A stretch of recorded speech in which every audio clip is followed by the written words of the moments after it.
Commerce station learn with confidence. आज हम discuss करने वाले हैं about index number. Index number क्या होता है, इंडेक्स नंबर की क्या प्रॉपर्टीज़ हैं, इंडेक्स नंबर का यूज़ कहाँ कहाँ होता है। तो चलिए डिस्कस करते हैं। Change is the law of nature and this law applies fully in economics sphere also. Various aspects in economic sphere such as price, production, trend, cost of living, etc. यदि यहाँ ये बोल रहा है कि नॉर्मली हम सभी जानते हैं कि चीज़ें टाइम टू टाइम चेंज होती रहती हैं, चाहे वो बिजनेस से रिलेटेड हो या कुछ भी हो, इवन दो मतलब change is the rule of the nature, है ना। तो ये जो इंडेक्स नंबर है, यदि हम नॉर्मल वर्ड में बोले कि इंडेक्स नंबर हम यहाँ क्यों पढ़ने जा रहे हैं, इंडेक्स नंबर क्या होते हैं, तो सबसे पहले मैं आपको ये बता दूं कि यहाँ हम जो इंडेक्स की स्टडी करने वाले हैं वो हम इसलिए करने वाले हैं क्योंकि जो टाइम टू टाइम चेंजेस होते हैं, तो with the help of the index number हम उन चेंजेस को स्टडी कर सकते हैं, उन चेंजेस को कंपेयर कर सकते हैं। ओके, तो the statistical technique developed for the studying such changes and their effect is known as index number. That means index number एक तरह से एक statistical technique है जो बहुत सारे जो changes होते हैं उनको स्टडी करने के लिए और उन changes के इफेक्ट को स्टडी करने के लिए यूज किया जाता है। ओके, तो the statistical technique developed for studying such changes and their effect is known as the index number. Okay, so basically यदि हम मीनिंग और डेफिनेशन की बात करें इंडेक्स नंबर की, तो बहुत सारे राइटर ने अपनी अपनी डेफिनेशन दी हुई है, जिसमें से जो ए.एल. बाउले हैं उन्होंने अपनी एक डेफिनेशन दी है। Index number are used to measure the changes in some quantity which we can't observe directly. According to Bowley उन्होंने क्या कहा है कि जो चेंजेस, जो क्वांटिटी में चेंजेस होते हैं, ऐसे चेंजेस जिनको हम डायरेक्टली ऑब्जर्व नहीं कर सकते हैं, तो जो चेंजेस को हम डायरेक्टली ऑब्जर्व नहीं कर सकते हैं उनको हम ऑब्जर्व करने के लिए, उनकी स्टडी के लिए हम किसका यूज करते हैं, इंडेक्स नंबर का।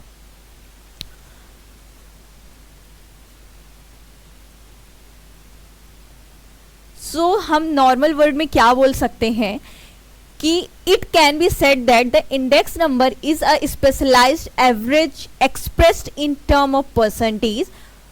सबसे पहले जो इंडेक्स नंबर है वो क्या है, एक स्पेशलाइज्ड एवरेज है, okay, which expressed in term of percentage which measures the general trend of relative changes in data on the basis of different time, place और अदर वेरिएबल। दैट मीन्स जो index number है वो एक तरह से एक specialised average है। यहाँ स्पेशलाइज्ड एवरेज का मतलब क्या है मैं बता रही हूँ।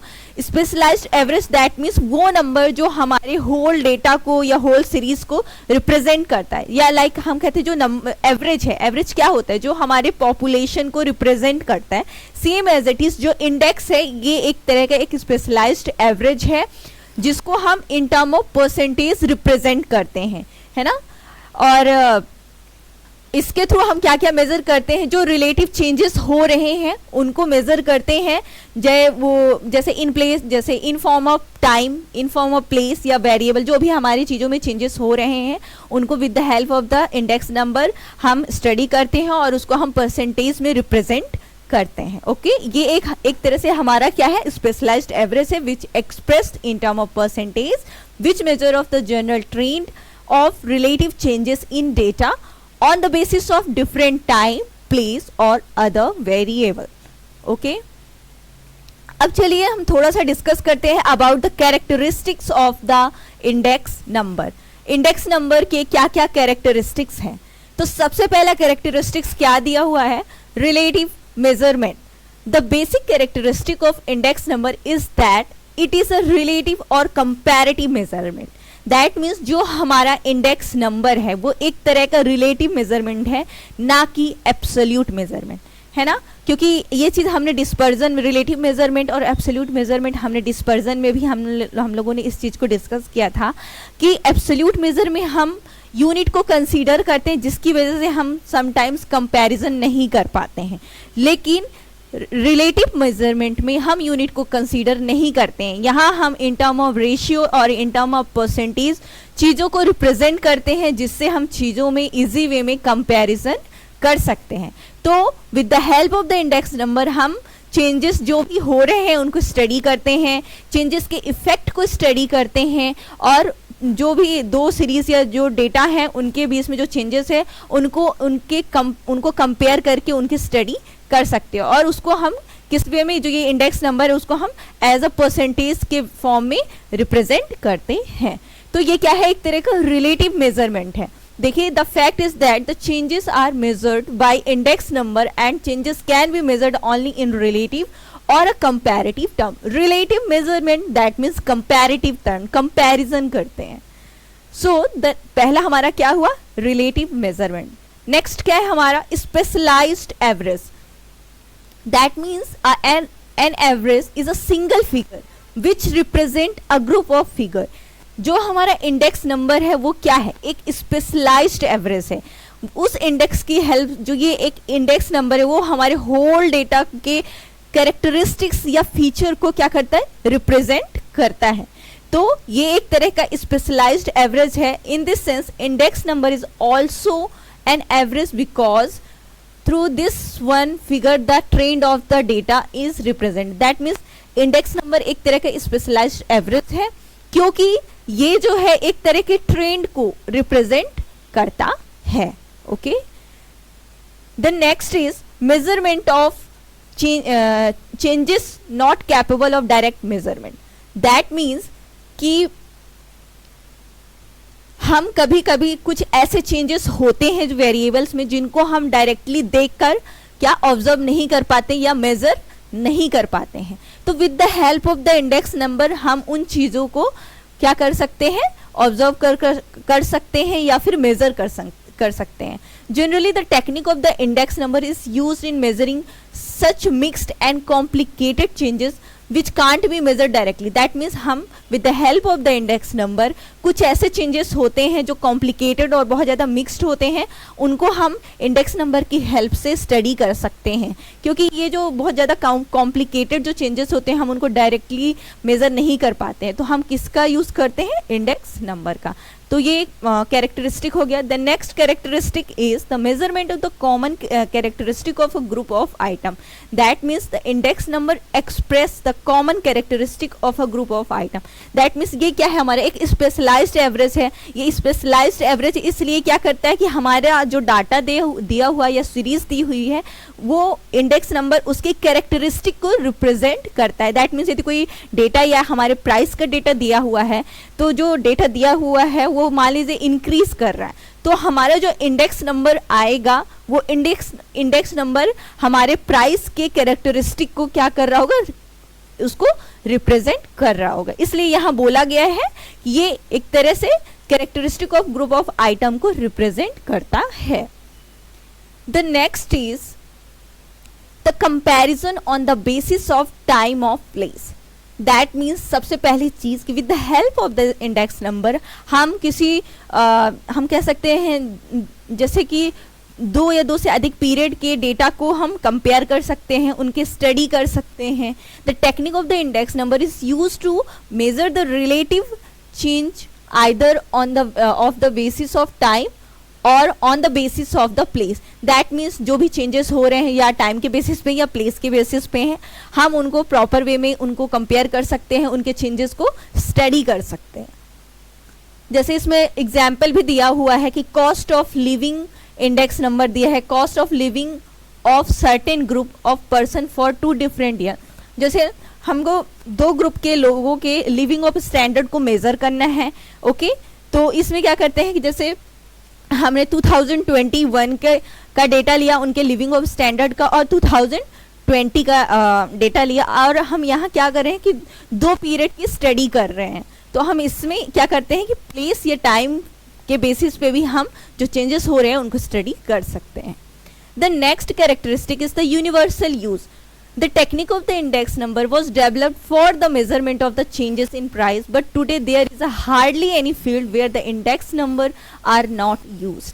That means index number का use बहुत ज़्यादा broad level पे होता है, बहुत ज़्यादा large level पे होता है। इसका scope, इसका मतलब इसके use का जो scope है काफ़ी ज़्यादा broad है, क्योंकि index number का use आज के era में हर जगह होता है, चाहे वो साइंस का फील्ड हो, चाहे वो इकोनॉमिक्स से रिलेटेड हो या किसी चीज़ से रिलेटेड हो। जैसे एग्जाम्पल के फॉर्म में यदि लें तो जैसे change in production, okay, change जो ट्रेड चल रहा है या इकोनॉमिक एक्टिविटीज़ हैं, प्रोडक्टिविटी है, तो ये सारी चीज़ों को हम with the help of the index number, जो इनमें चेंजेस हो रहे हैं टाइम टू टाइम, जैसे बिजनेस साइकिल हो गया, हमारा जो इकोनॉमिक प्रोडक्शन हो गया, जैसे इस ईयर में इतना प्रोडक्शन हुआ और जो इससे प्रीवियस ईयर उसमें इतना प्रोडक्शन हुआ, तो दोनों प्रोडक्शन में टाइम टू टाइम जो चेंजेस हो रहे हैं, तो हम with the help of the index number हम इन चीज़ों की स्टडी कर सकते हैं। तो इसीलिए जो इंडेक्स नंबर का यूज़ बहुत ज़्यादा क्या है, ब्रॉड है, इसलिए ये इसका यूनिवर्सल यूज़ होता है। सो ये सारी चीज़ें थी about the characteristic of the index number. अब हम बात करते हैं यूज़ और यूटिलिटी और इम्पोर्टेंस ऑफ इंडेक्स नंबर। क्या क्या इम्पोर्टेंस है, इंडेक्स नंबर का यूज़ कहाँ कहाँ होता है। तो इसमें सबसे पहले देखिए, ये इसमें कुछ चीज़ बोला गया कि जिस तरह index number has become an important and useful tool for the measurement of analysis of changes in economic and business activity। जो इंडेक्स नंबर है वो बहुत ज़्यादा इम्पॉर्टेंट टूल या टेक्निक है किसको स्टडी करने के लिए, एंड जो भी हमारे इकोनॉमिक और बिजनेस एक्टिविटी में टाइम टू टाइम चेंजेस हो रहे हैं उनको प्रॉपर वे में एनालिसिस करने के लिए, उनके स्टडी करने के लिए। सो इसमें कहा गया है कि in fact they are describe as the barometer of the economy. इसको क्या बोला गया है, barometer of the economy. This one, barometer of the economy. क्यों? क्योंकि with the help of the index number हम इकोनॉमी के छोटे से छोटे चेंजेस को स्टडी कर सकते हैं। देखिए, इसका एक जनरल इंपॉर्टेंस, जनरल यूज बताया गया है और एक है स्पेसिफिक यूज इंडेक्स नंबर का। तो हम सबसे पहले डिस्कस करते हैं अबाउट जनरल इंपॉर्टेंस और general use of index number. Okay, तो पहला क्या है, सिंप्लीफिकेशन ऑफ कॉम्प्लिकेटेड फैक्ट। सबसे पहले with the help of the index number जो कॉम्प्लिकेटेड फैक्ट्स है, जो कॉम्प्लिकेटेड चीज़ें हैं, कॉम्प्लिकेटेड चेंजेस हैं, मिक्स्ड चेंजेस हैं, उनको with the help of the index number हम उनको स्टडी कर सकते हैं। The study of the complicated fact and changes there in can be simplified with the help of the index number. For example, changes in business activity in a country is a complicated, है ना। यदि economic में, business activity में जो changes हो रहे हैं, बहुत सारे चेंजेस होते हैं, तो एक साथ सारी चीज़ों को स्टडी करना डायरेक्टली पॉसिबल नहीं हो पाता है।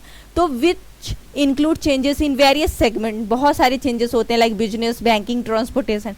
तो हम इंडेक्स नंबर के हेल्प से इसको इजी वे में, सिंप्लीफाइड वे में चीज़ों को कंपेयर करके स्टडी कर सकते हैं। दूसरा जनरल इंपॉर्टेंस है, जनरल यूज़ क्या दिया हो, comparative study. With the help of the index number हम कंपैरेटिव स्टडी कर सकते हैं टू डिफरेंट पीरियड का या टू डिफरेंट प्लेसेस का। किसकी हेल्प से? हम इंडेक्स नंबर की हेल्प से कर सकते हैं।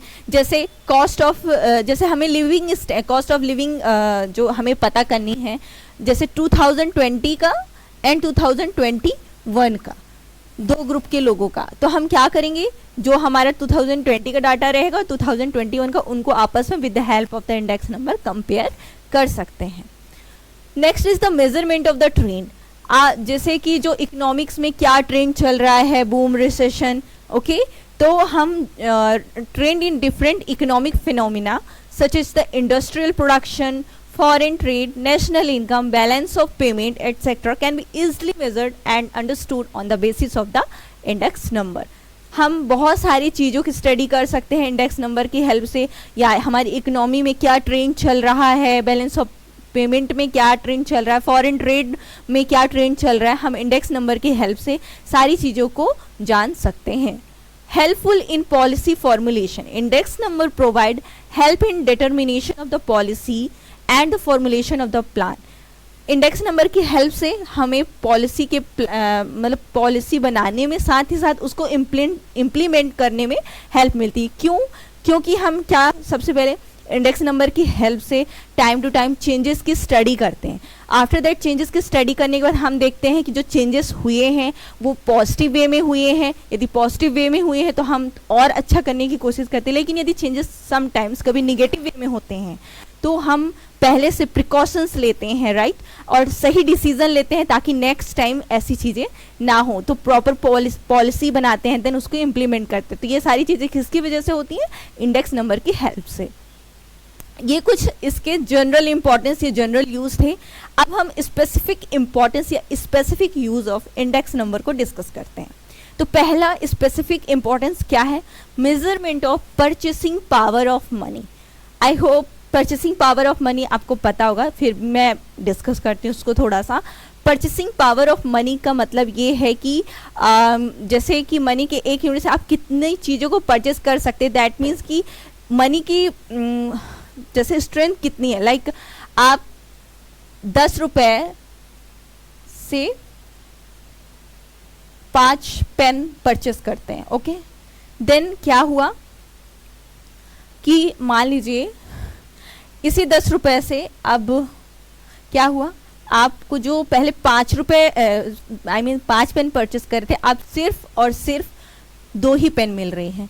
तो इस केस में क्या हो रहा है? परचेसिंग पावर ऑफ मनी क्या हो रही है? डिक्रीज हो रही है। और इसके अलग ये दूसरा केस होता कि 10 रुपये में आपको पहले 5 मिल रहा था, अब यदि 6 पेन मिल रही हैं, तो इस केस में क्या हो रहा है? Purchasing power of money increase हो रही है, ओके। तो ये है purchasing power of money is with the help of this example हम इसको समझ सकते हैं।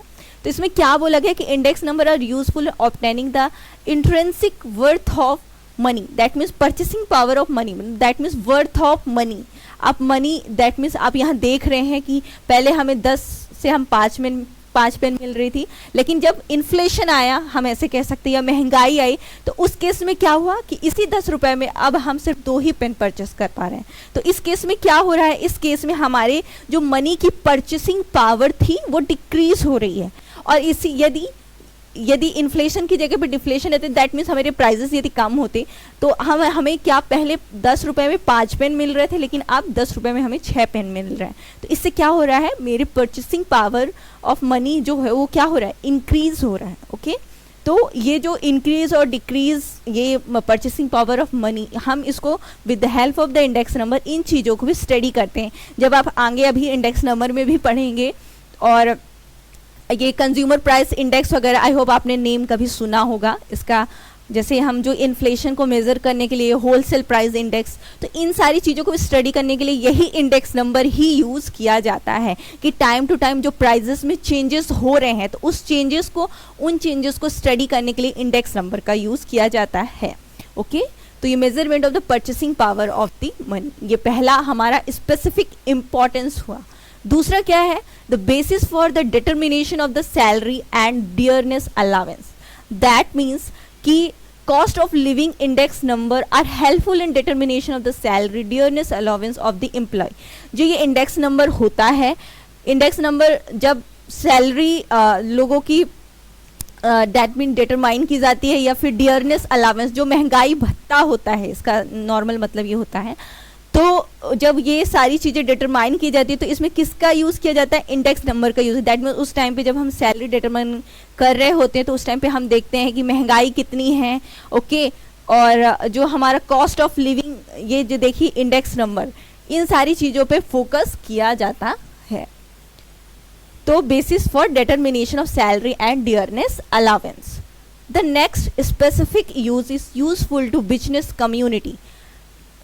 जो ये इंडेक्स नंबर है बिजनेस कम्युनिटी, दैट मीन्स हमारे बिजनेस के लिए, बिजनेस के ट्रेंड को स्टडी करने के लिए, बिजनेस के प्रोडक्शन को स्टडी करने के लिए बहुत ज़्यादा इम्पॉर्टेंट है। That means according to M.M. Blair, the index number are the sign and the guide post along the business highway that indicate to businessman how he should drive or manage his affair. In fact, businessmen use various indices for the making decision relating to the quantity of the production, selling price, rate of profit and storage of the goods. That means जो आप starting में भी आपने पढ़ा था कि जो ये इंडेक्स नंबर होता है, ये एक तरह का बैरोमीटर का वर्क करता है हमारी इकोनॉमी के लिए, हमारे बिजनेस के लिए। तो एक जो बिजनेसमैन है, with the help of the index number बहुत सारी जो उसका डिसीजन होता है वो वो with the help of the index number ले सकता है। इसमें बहुत सारी चीज़ों जैसे क्वांटिटी ऑफ द प्रोडक्शन हो गया, सेलिंग प्राइस हो गया, रेट ऑफ प्रॉफिट हो गया, स्टोरेज ऑफ गुड, तो इनसे रिलेटेड जो वो डिसीजन लेता है तो वो क्या करता है, with the help of the index number ही डिसाइड करता है सभी चीज़ों को। The next is the useful to politician and the government. Index number किस तरह से जो पॉलिटिशियन और गवर्नमेंट है उनके लिए हेल्पफुल होता है, यदि हम नॉर्मल वे में बात करें तो जैसे गवर्नमेंट कोई पॉलिसी लाती है तो उसके पहले गवर्नमेंट सभी चीज़ों की स्टडी करती है कि क्या क्या चेंजेस हुए हैं, देन आफ्टर दैट सारे चेंजेस को स्टडी करने के बाद वो पॉलिसी लाती है। तो ये सारे चेंजेस जो सोसाइटी में हो रहे हैं, जो गवर्नमेंट जो टाइम टू टाइम बहुत डिफरेंट टाइप की पॉलिसीज़ लाती हैं तो वो स्टडी करती है, तो इंडेक्स नंबर का ही यूज़ करती है कंपैरिजन करने में रेट। जैसे index number are very useful to politician also because with the help of the index number economic condition of the country can be analysed, है ना। देखिए with the help of the index number हम economic condition को analysis कर सकते हैं, then economic policy of the government can be evaluated critically and constructively. That means जो economic policies हैं उनको हम एनालिसिस करते हैं उनका, देन उनको क्रिटिकली इवेल्युएट करते हैं, लाइक उसके क्या पॉजिटिव एस्पेक्ट हैं, क्या नेगेटिव एस्पेक्ट हैं। And government also get correct information through the index number about changes in the economic condition. That means with the help of the index number government जो है economics में क्या क्या changes हो रहे हैं, क्या होना चाहिए क्या नहीं होना चाहिए, इन सब चीज़ों की इन्फॉर्मेशन गवर्नमेंट को इंडेक्स नंबर की हेल्प से मिलती है। ओके, नेक्स्ट स्पेसिफिक यूज क्या है, deflating the price. That means index number are highly useful in deflating, that is in knowing the real value of the nominal data. For example, index number are used for converting national income from current price to the price of the some base year for the changing money income into real income. Okay, मैं इसका मतलब बताती हूँ। Basically जो index number होते हैं, index number की help से हम, इसमें क्या लिखा हुआ है यहाँ पढ़िए, ये दिया हुआ है कि the real value of the nominal data. That means जो इंडेक्स नंबर होता है वो हमें किसी भी डेटा की रियल वैल्यू को बताता है। ओके, देखिए एक चीज़ होती है, एक होती है रियल जीडीपी, जैसे मैं इस पॉइंट को समझाने के लिए एक एग्जांपल ले रही हूँ। एक होती है रियल जीडीपी, एक होती है नॉमिनल जीडीपी। ओके, तो बेसिकली जो नॉमिनल जीडीपी होती है, उस नॉमिनल जीडीपी में क्या होता है कि जो हमारी जीडीपी बताई जाती है कि ये इतने परसेंट है, इतने परसेंट से इंक्रीज़ करिए, सारी चीज़ें हैं, उसमें क्या होता है कि इन्फ्लेशन जैसी सारी चीज़ें इंक्लूडेड होती हैं। तो इसमें कि हमारी जीडीपी इतनी हाई है, क्यों? क्योंकि उसमें इन्फ्लेशन वगैरह सारी चीज़ें इंक्लूडेड बताई जा रही है। लेकिन यदि हम रियल जीडीपी की बात करें कि एक्चुअल में हमारी जीडीपी कितनी है, यदि इन्फ्लेटेड प्राइस ये सारी चीज़ों को हटा कर बताएं कि एक्चुअल में क्या उसकी रियल पोजीशन है, तो ये सारी जो रियल जीडीपी हम मेज़र कर रहे हैं या रियल वैल्यू जो हम अपने जीडीपी की फाइंड करें, तो उनको हम किसकी हेल्प से फाइंड कर सकते हैं? इंडेक्स नंबर की हेल्प से। Okay, then the next is the useful in other area. जैसे कि हमने स्टार्टिंग जब हमने क्या पढ़ा था, कैरेक्टरिस्टिक पढ़े थे, है ना, इंडेक्स नंबर के, तो उसमें हमने लास्ट पॉइंट पढ़ा था यूनिवर्सल यूज़, कि इंडेक्स नंबर का यूज़ बहुत ब्रॉड लेवल पे होता है, सेम एज इट इज़ जो इंडेक्स नंबर का इम्पोर्टेंस है दैट मीन्स लिमिटलेस है, बहुत ज़्यादा यूज़ इंडेक्स नंबर का होता है, इसलिए अदर एरिया में भी हम इंडेक्स नंबर का यूज़ करते हैं। सो देखिए इंडेक्स नंबर के कैरेक्टरिस्टिक्स हमने पढ़े, उसके यूज़ को स्टडी किया, देन अब हम थोड़ा बहुत इसके लिमिटेशन को स्टडी करते हैं। तो सबसे पहला जो इंडेक्स नंबर का लिमिटेशन है, तो बेस्ड ऑन सैम्पल, जो इंडेक्स नंबर बेसिकली होता है वो कुछ, देखिए पॉपुलेशन दैट मीन्स बहुत बड़ा किसी चीज़ से एक तरह का डेटा हो गया है ना, और जो सैम्पल है उस पॉपुलेशन का कुछ पार्ट हो गया। दैट मीन्स यदि हमने कुछ भी पॉपुलेशन लिया, लाइक हमने क्या पॉपुलेशन, यदि हमने पूरी पॉपुलेशन है, इस पॉपुलेशन में मान लीजिए मेल भी हैं और फीमेल भी हैं, फिर इस पूरी पॉपुलेशन में से हमने थोड़ा सा कुछ सैंपल लोगों का इकट्ठा किया, जिसमें मान लीजिए ये 100 का पॉपुलेशन मैंने लिया था, इसमें से मेरा जो सैंपल है इसमें 10 मेल है एंड 10 फीमेल है, तो इसके सैंपल होते हैं। इसमें क्या बोले, based on index number are generally based on sample because it is very difficult to include all the item in the calculation. जो हम अभी जब नेक्स्ट पढ़ें, जब हम इसके न्यूमेरिकल टर्म में भी आएंगे तब आपको बहुत सारी चीज़ें समझ में भी आएगी जो हम थियोरेटिकल अभी पार्ट पढ़ रहे हैं, पर अभी इसके बेस को समझना बहुत ज़रूरी है। ओके, तो ये क्या बोल रहा है कि जो हमारा इंडेक्स नंबर होता है वो हमारा इंडेक्स नंबर कुछ सैंपल पे बेस्ड होता है। दैट मीन्स कि हम देखिए बहुत सारी चीज़ें होती है और हम सारी चीज़ों को एक साथ कैलकुलेशन में इंक्लूड नहीं कर सकते हैं, तो हम कुछ सिलेक्टेड चीज़ों को, जो सिलेक्टेड सैंपल होते हैं उन्हीं को इंक्लूड करते हैं। लाइक फॉर एग्जांपल जब हम इन्फ्लेशन वगैरह मेज़र करते हैं ना, या फिर हम एग्जांपल लेते हैं कंज्यूमर प्राइस इंडेक्स का, CPI। ओके, तो उस केस में क्या होता है, जब हम CPI कैलकुलेट करते हैं तो CPI में भी बास्केट ऑफ गुड्स को कंसीडर करते हैं। दैट मीन्स CPI भी कुछ लिमिटेड गुड्स को लेकर कंसीडर किया जाता है और उनके बेसिस पे हम जो हमारा महंगाई है, जो इन्फ्लेशन है, उसको हम कैलकुलेट करते हैं, मेज़र करते हैं। तो ये उसमें भी हम इंडेक्स नंबर का यूज़ करते हैं। तो बेसिकली मेरे कहने का मतलब ये है कि जो हमारा इंडेक्स नंबर है ना, वो पूरी चीज़ों को कंसीडर नहीं कर पाता है, क्योंकि हम हर जो आइटम्स होते हैं किसी भी चीज़ से रिलेटेड, यदि हम लिविंग ऑफ स्टैंडर्ड या डेली बेसिस पे हम नॉर्मल उसमें अपनी लाइफ में जो चीज़ें यूज़ करते हैं तो वो तो बहुत लिमिट, मतलब उनकी तो कोई लिमिट ही नहीं है। तो इससे क्या होगा, हमारा कैलकुलेशन पॉसिबल नहीं हो पाता है, राइट। तो इसमें क्या होता है कि हम कुछ सैंपल ले लेते हैं और उन सैंपल के बेसिस पे हम क्या करते हैं, इंडेक्स नंबर को कैलकुलेट करते हैं। तो इसलिए यहाँ बोला गया कि बेस्ड ऑन सैंपल। देन दूसरा क्या है, limitation, indicator of average or approximate trend, that index number indicate only average or appropriate trend of change। that means कि ये सिर्फ जो appropriate या average changes होते हैं उनको represent करता है, but ये क्या है कि hence they should not be interpreted क्या लिखा है, keeping this limitation into the consideration। that means कि सिंपल सी बात है ये कि अप्रॉक्सीमेट या एवरेज को ये चेंजेस जो होते हैं उनको कंसीडर करता है, बट अदर इंटरप्रिटेटेड चीज़ों को यूज़ दैट मीन्स उनको कंसीडर नहीं करता है। The next is the limitation of the construction.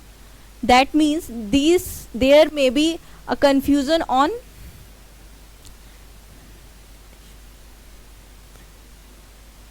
देखिए इसमें क्या लिखा है, limitation of construction. That means जब हम इंडेक्स नंबर को प्रिपेयर करते हैं, ओके, तो उसमें बहुत सारी चीज़ों को कंसीडर करते हैं और समटाइम्स फॉर एग्जांपल हमको इसमें base year that means identify करना होता है कि बेस ईयर इस ईयर को लें या इस ईयर को लें, तो उसके कंस्ट्रक्शन के टाइम पे समटाइम्स एरर होने की जो पॉसिबिलिटी होती है वो बहुत ज़्यादा होती है। इसलिए यहाँ बोला गया है कि लिमिटेशन जब उसका कंस्ट्रक्शन के टाइम पे बहुत सारी लिमिटेशंस हैं।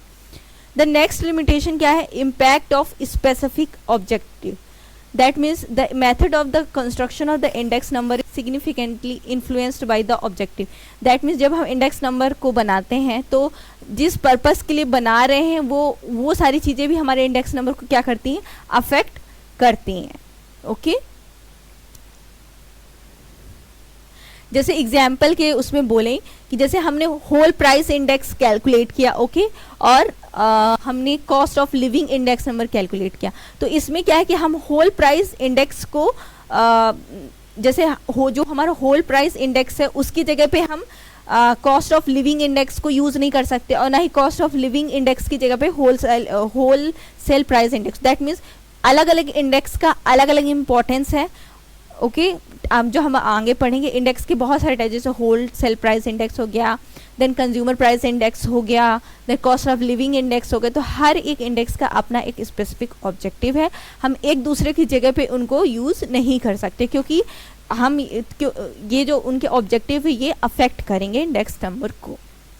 Then ignorance of change in qualitative fact. Index number में हम मोस्टली क्वांटिटेटिव फैक्ट को कंसीडर करते हैं, बट इसमें हम क्वालिटेटिव फैक्ट्स जो भी हैं हमारे वेरिएबल में, हमारे डेटा में, उनको हम कंसीडर नहीं करते हैं। ये हमारे इंडेक्स नंबर की भी बहुत ज़्यादा इम्पॉर्टेंट लिमिटेशंस हैं। ओके, तो इसको आप याद रखिएगा। तो ये हो गई कुछ limitations about the index number. Then अब हम डिस्कस करते हैं टाइप और kind of the index number. Index number के टाइप में जैसे अभी हम चलिए डिस्कस करते हैं। सबसे पहला कौन सा है? Price index number. That means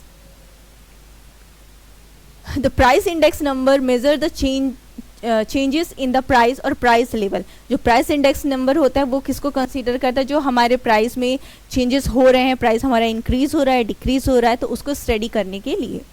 then they are further divide into 2 sub part.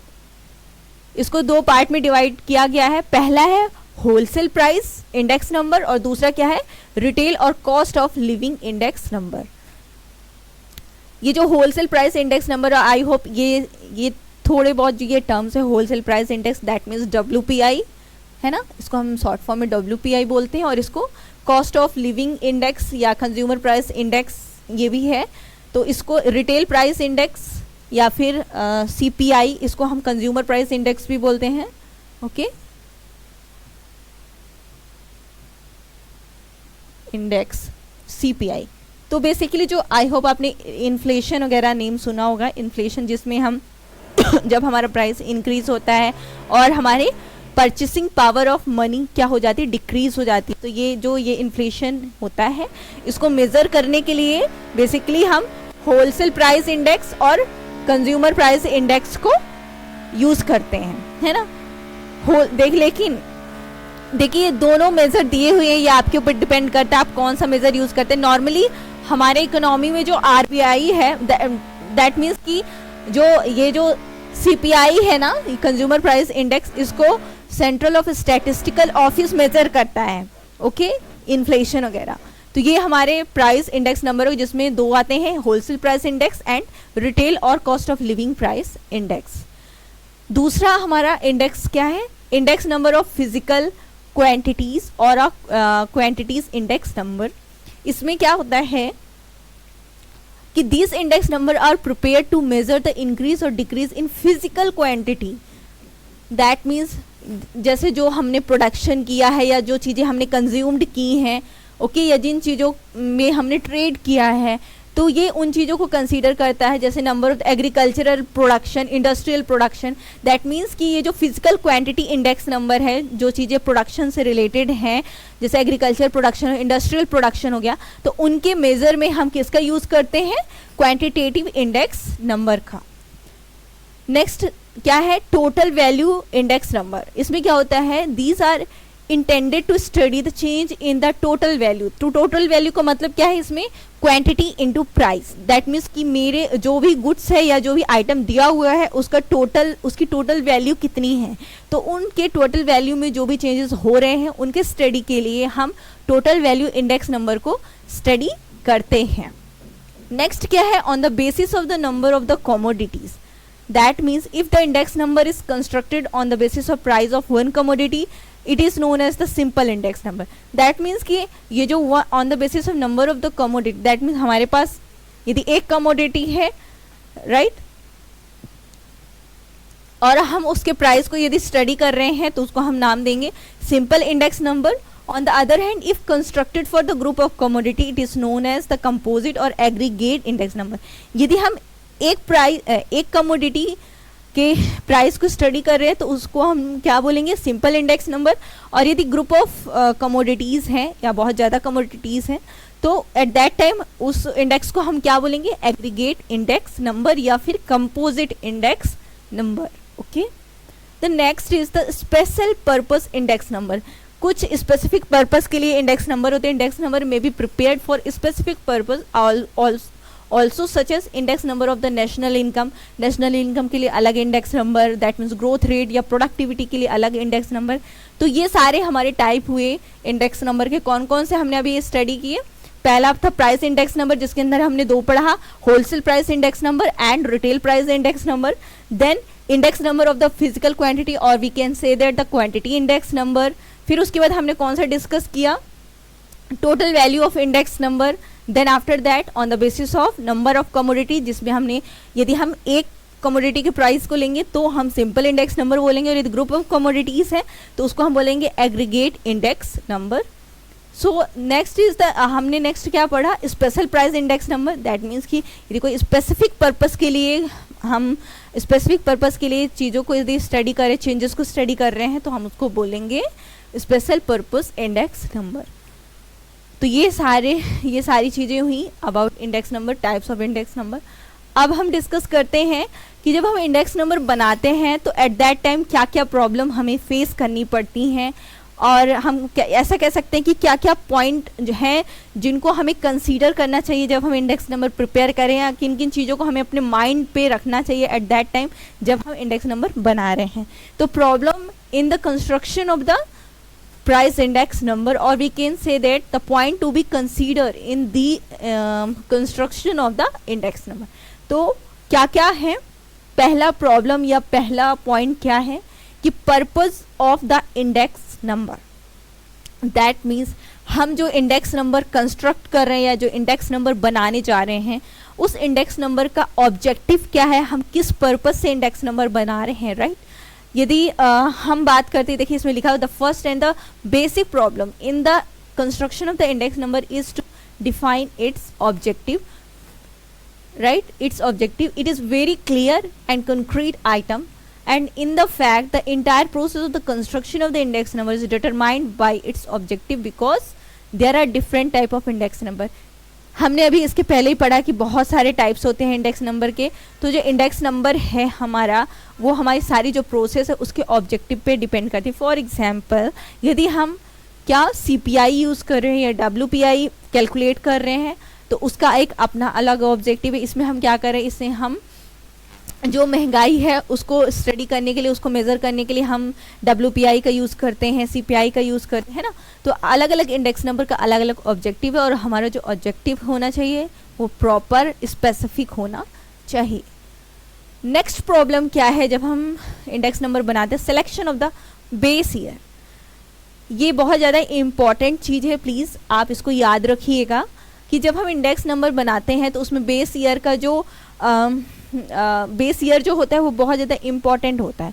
Basically हम बेस ईयर क्या होता है, सबसे पहले मैं नॉर्मल या इन जनरल टर्म में बताऊं कि बेसिकली बेस ईयर जो होता है, हम ऐसे ईयर को लेते हैं कि जिस ईयर में ज़्यादा फ्लक्चुएशंस ना हुए हों प्राइस में, या ज़्यादा जैसे इमरजेंसी वाली कोई सिचुएशन लाइक वॉर वगैरह ना हुआ। दैट मीन्स कि हमारी जो इकोनॉमी है एकदम प्रॉपर फ्लो में चल रही हो, प्रॉपर वे में चल रही हो, प्राइस में ज़्यादा फ्लक्चुएशन ना हो, तो उस ईयर को हम बेस ईयर मान सकते हैं कि हम किसी भी ईयर की स्टडी करने के लिए एक बेस लेते हैं, है ना।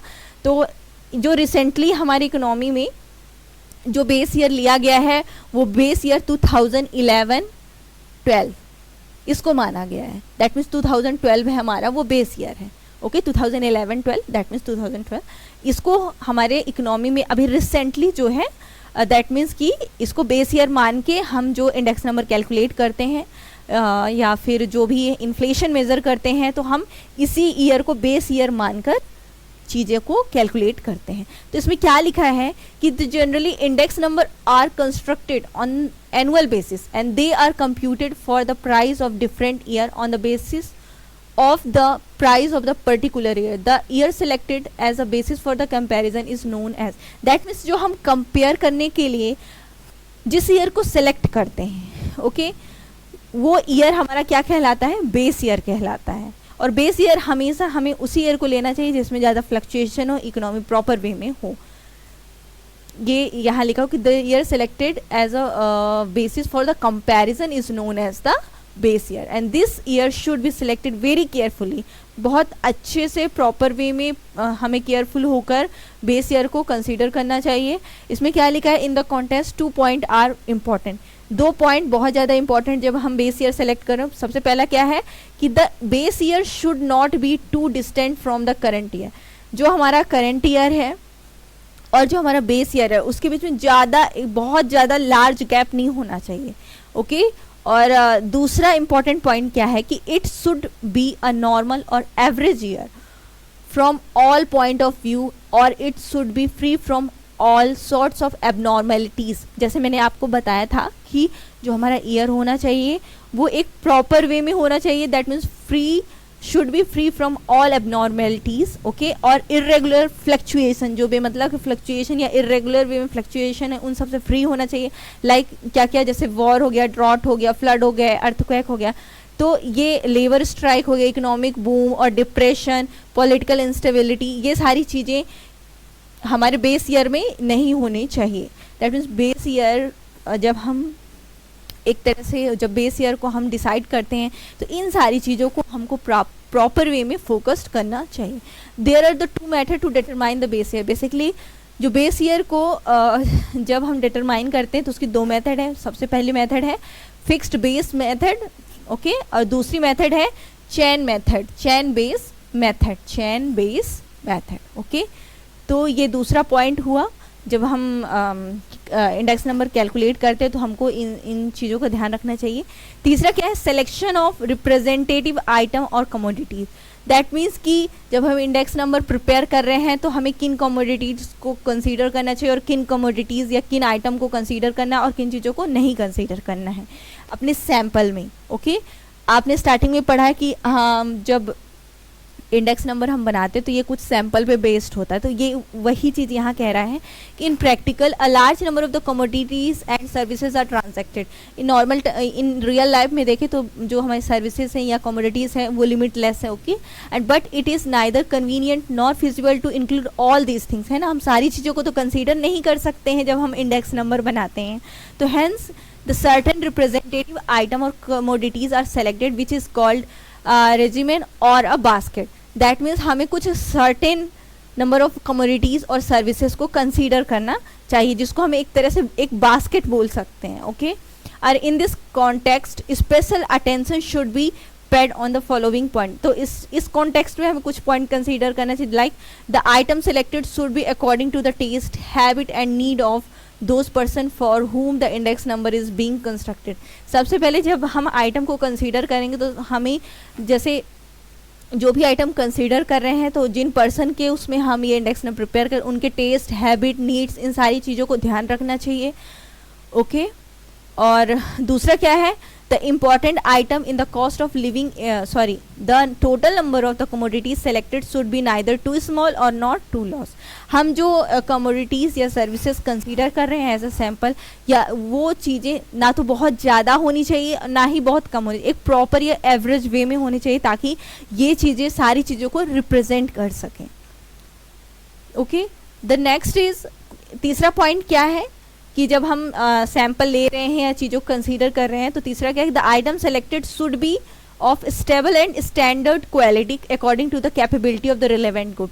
हम जिस ग्रुप के लिए इंडेक्स नंबर प्रिपेयर कर रहे हैं तो जो हमने आइटम्स लिए हैं या कमोडिटीज़ या सर्विसेज जो भी कंसीडर किया वो एक प्रॉपर दैट मीन्स कि स्टेबल वे में और स्टैंडर्ड क्वालिटी के होने चाहिए, ओके। तो इन चीज़ों को हमें जब हम सैंपल कंसीडर करते हैं या सर्विस क्वालिटी या प्रोडक्ट जो भी है जिन चीज़ों का ऐसे सैंपल हम कंसीडर करें तो इन चीज़ों को ध्यान में रखना चाहिए। तो नेक्स्ट प्रॉब्लम और we can say that point जब हम इंडेक्स नंबर प्रिपेयर करते हैं, selection of representative price. After the selection of representative commodities, the next problem arises is that of the collection of the representative price.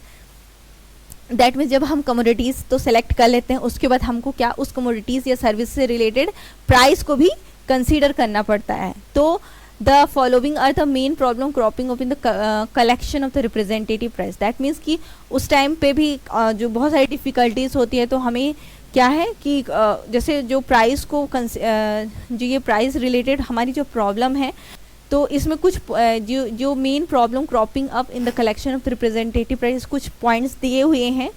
जैसे कि सबसे पहला क्या है हमारा होलसेल एंड रिटेल प्राइस। जैसे कि हम यदि प्राइस से रिलेटेड चीज़ों कंसीडर कर रहे हैं तो इसमें हम देखिए यदि प्राइस का ले रहे हैं तो there are two main type of price in the market, wholesale and retail. If the changes in the value of money is to be measured the wholesale price are required, okay. That means कि यदि money की value में change आ रहा है और उसको हम measure कर रहे हैं तो हम होलसेल प्राइस को में कंसीडर करेंगे, but constructing a cost of living index the retail price coefficient will be desired. In normal way में बोल रहे तो यदि हम कमोडिटीज़ देखिए जो होलसेल प्राइस इंडेक्स होता है ये बुक में नहीं दिया बट मैं नॉर्मली बता रही हूँ कि जो हमारा होलसेल प्राइस इंडेक्स पहले क्या था 2014 तक जो हम इन्फ्लेशन को मेज़र करते थे ना, जो महंगाई को मेज़र करते थे हम, उसको हम WPI मतलब होलसेल प्राइस इंडेक्स के हेल्प से करते थे, लेकिन इसकी कुछ लिमिटेशंस थी। इसकी लिमिटेशन ये थी कि होलसेल प्राइस इंडेक्स में हम सर्विसेज को कंसीडर नहीं करते हैं, लेकिन सर्विसेज तो भी हम लेते हैं ना दूसरों से, उसमें भी तो उसका भी उन चीज़ों का भी अपना प्राइस होता है, उनमें भी चेंजेस होते हैं। तो ये एक बहुत बड़ी लिमिटेशन थी होलसेल प्राइस इंडेक्स की। लेकिन देन आफ्टर दैट उस क्या आया, एक आया CPI, कंज्यूमर प्राइस इंडेक्स, और we can say that retail price index.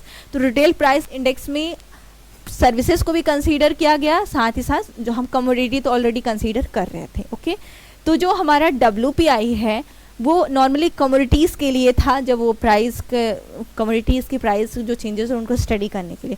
लेकिन जो हमारा ये रिटेल प्राइस इंडेक्स या कंज्यूमर प्राइस इंडेक्स CPI है हमारा, है ना, इसमें जो है वो जो है हमारे कॉस्ट ऑफ लिविंग जो है उसको भी कंसीडर करता है, क्योंकि इसमें हमारी सर्विसेज भी आ रही हैं और हमारी कमोडिटीज़ भी आ रही हैं।